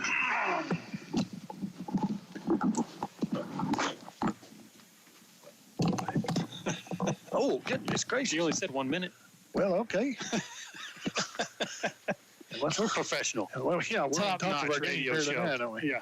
Hey, the Rangers won, by the way. Yeah, Rangers won the World I don't know if you Series. know If that or everybody knew that, I didn't know if everybody knew that or not. It was live here on KNTX, and I had it right beside my chair. So if y'all saw me on Facebook jumping all around like an idiot, and see y'all guys. Good luck to y'all. Good luck. Y'all be safe. As I guess we'll see you in basketball. As in the World Series, the Rangers did win the World Series, Brent. Yeah, it's. I don't know. I don't know if everybody knows that. Seems like I heard it once. But the Jackrabbits did not win tonight, as they lose 42-7 to the Vernon Lions. Good luck to the Vernon Lions in the playoffs as they move on as a third-place team, and they'll play the second-place team from Paradise, and they were here tonight to watch this game. Or 3 or 4 of them were down here below us. Yep. And as they'll take on Vernon on Thursday night up in Wichita Falls at Memorial Stadium, they were saying. So good luck to them in the playoffs. So Iowa Park jumps, if they'd have won tonight, I believe would have finished first in district. Yeah, would have won district. They lost, so they move all the way from first to fourth and get to play Brock. Congratulations. Could have played Peaster. Hawks. Yeah. Could have played the Peaster Greyhounds, 4th place team, but lose and move all the way down to 4th and get to play one of the best teams in the state, Brock. And they lost in overtime. Even worse. And Brock has to be all kinds of ticked off about moving to 4A, you would think. So they're wanting to make their final run in 3A, a good one. So anyway, Brant, we have second year in a row the Jackrabbits only won 1 game, and high expectations coming in with Coach Price and and his new coaching staff, and things just never after the Bridgeport game made it 1-1 I think, and on the season and I know the last thing they thought was we were just going to win 1 game but things just never did get on track. No, they didn't, and they kind of started downhill as soon as Jorge De Leon went down with his injury in the first game. Yeah, exactly. That was our leader on that front 5, and we had to try to scramble around and replace him right away. And that first game we had pretty good running room and throwing room. We had opportunities to throw and lost that one. And we forget about how pivotal that front 5 is. Some people, when we just can't seem to find a receiver down the field. Yep, and we lose Johnny Arenas on that offensive line as well. Yep. And like you said, it all starts with how good your offensive line is, and there's some players on there that can be stars in the future, but they got a lot of growing to do. So it's going to be interesting to see. A lot of seniors are graduating off this team for the Jackrabbits. I think you said 15 this morning. 15, I believe, and a lot of players are going to have to step up. The JV has been known as our next star team. They've been touted that since they were in Pee Wee football. They sure have, and they've been winning lots of ball games there at that JV. So they're not used to losing. So maybe that's going to be the fire that lights up underneath some of these upperclassmen that get to return. These juniors that get to come back for their senior year is those younger guys that are going to outwork them and try to get better against each other, and that's going to be the key. Well, you hope that's how it goes. We've seen it work both ways. Seen it go the other way. Yeah, absolutely. I mean, they get jealous, and sometimes it's so and so's taking my spot, or they're trying to run things now. It's supposed to be my job to run things as a senior or whatever. Yep. I was kind of a part of that at one time too. So, so hopefully that doesn't take over, but this year just never got on track like we said, and the Jackrabbits finished tonight losing to the Vernon Lions 42-7 tonight to finish 1-8 on the season, and nobody's happy tonight, I wouldn't think. No, absolutely not. Except that side of the field. Vernon Lions that they didn't have to play Brock. Exactly. So no playoffs again this year for the Jackrabbits. So this will wrap it up here at Jackrabbit Stadium for Brant and I. And I know we enjoyed it, even though it wasn't a very happy year for the Jackrabbits. But we'd sure like to thank all our sponsors for bringing it to you here on KNTX, Caswell Brothers and Cross Timbers Title. And we are going to have another coaches show at Longhorn next week. And if you want to come out, we'll sure make room for you. Absolutely. I mean, we got tables all around us, and Becca is taking care of us all year long. And awesome job, Becca. Oh, yeah, and we owe her all kinds of money probably. Good gosh, she takes care of us, make sure our glasses are full all the time, and make sure we got enough to eat. And if we don't have school, I'll have 2 biscuits and gravy. If we do have school, I'll only work in 1. But thanks, Becca, for always taking care of us. And we won't get a chance next week to thank you. And but we will be there next Friday, and come on by to see us. And so thanks to all the good people, Scott and his wife and Becca and all of them down there taking care of us all year long. So thanks to all our sponsors, like I said, Caswell Brothers, Cross Timbers Title, Barron Brothers, Brookstone Eye Center, Graham Livestock, Legend Bank, Lone Star Backhoe, State Farm Tim Wynn, Jacksboro National Bank, Corey Hooks Auto Center, Nocona Feed and Ranch, Texoma Plumbing, Lipscomb Auto Center, White's Magneto, Bowie Pharmacy, Forestburg Store, Custom Pump and Windmill, Hilltop Tires, Fisher's Meat Market, Wellington State Bank, American Hat, Select Ready Mix, Pig Towing Service, Cross Timbers Vet, BK Electric, Ward's Auto Service, Independence Hall, and sponsoring our award-winning post-game show, Edward Jones, Nathan Wood. And our in-game sponsor, the Bowie News. An old Forestburg store working with a heavy heart as Mr. Esparza passed away, I believe, this week or last week. And he always hung around, did all their work over there. And he was a fun guy to talk to back in the day when I was at the highway department. I always pull in there. He always chided me a little bit for coming in there at lunchtime. Where you come from today? Yeah. I'd have to tell him. So anyway, I know they're going to miss him over there. So anyway, the Jackrabbits lose tonight 42-7. And Brant, another great season. I enjoyed every second of it. Maybe not on the scoreboard, but you sure make it a pleasure to do these games with. We certainly try, and now we're on to some basketball. Let's move on to basketball, and now I got to hang out with you at basketball this year. Now you're stuck with me, yeah. As Jackrabbits start tomorrow with the scrimmage, and the girls start maybe, I think, next week. And they were supposed to have a regular game on Tuesday, but then had a volleyball game jump on top of the middle of that. So I don't know if they moved, or I don't know what they're going to do. Okay, so we'll try to get you all that information on KNTX. But the Jackrabbits lose tonight 42-7. So you mention your sponsor, I guess? The Bowie News. Yeah, okay. Sure did. All right. Well, thanks for everything, everyone. And again, thanks to Jess back in the station. Great job, as always, Jess, for keeping us on the air. And she doesn't get enough credit for all this, Brent. No, we're probably embarrassing her by talking about her. Yeah, right I now. know. And if it was me, I'd be asleep sometimes or back on that bed taking a nap. Or you wouldn't know what's going on. I know. I'd be lost all the time. Yeah, thank goodness she pays attention. Exactly. She pays attention better than we do sometimes. Oh, yeah, I know. She'll be playing something. But thanks, Jess, for keeping us on the air. Thanks again to our families who have to do without us sometimes. And Diane jumped in and rode with us because Austin being the drum major this year, and so it's back to just me and you probably next year, Brant. And I don't know. I don't know if we'll make it. I know. You got that right. She kept us straight. Had the directions, had the time to leave, had everything ready to go. Yep. So thanks to our families for allowing us to do this, and Brant and I sure couldn't do it without the Henderson family. So thanks as always to them. And so I guess we're ready to go, Brent. I'm ready. All right. Thanks to everyone that made this one possible. Until basketball season with the Lady Rabbits first and then the Jackrabbits. Until then, so long, everyone. The best hit KNTX.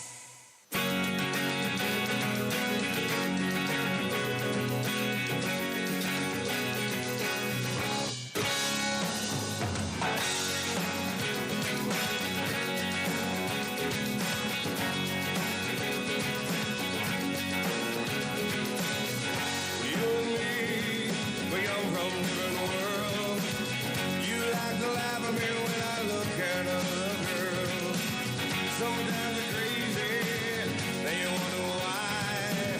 I'm such a baby, 'cause the dolphins make me cry. But there's nothing I can do. I've been looking for a girl like you.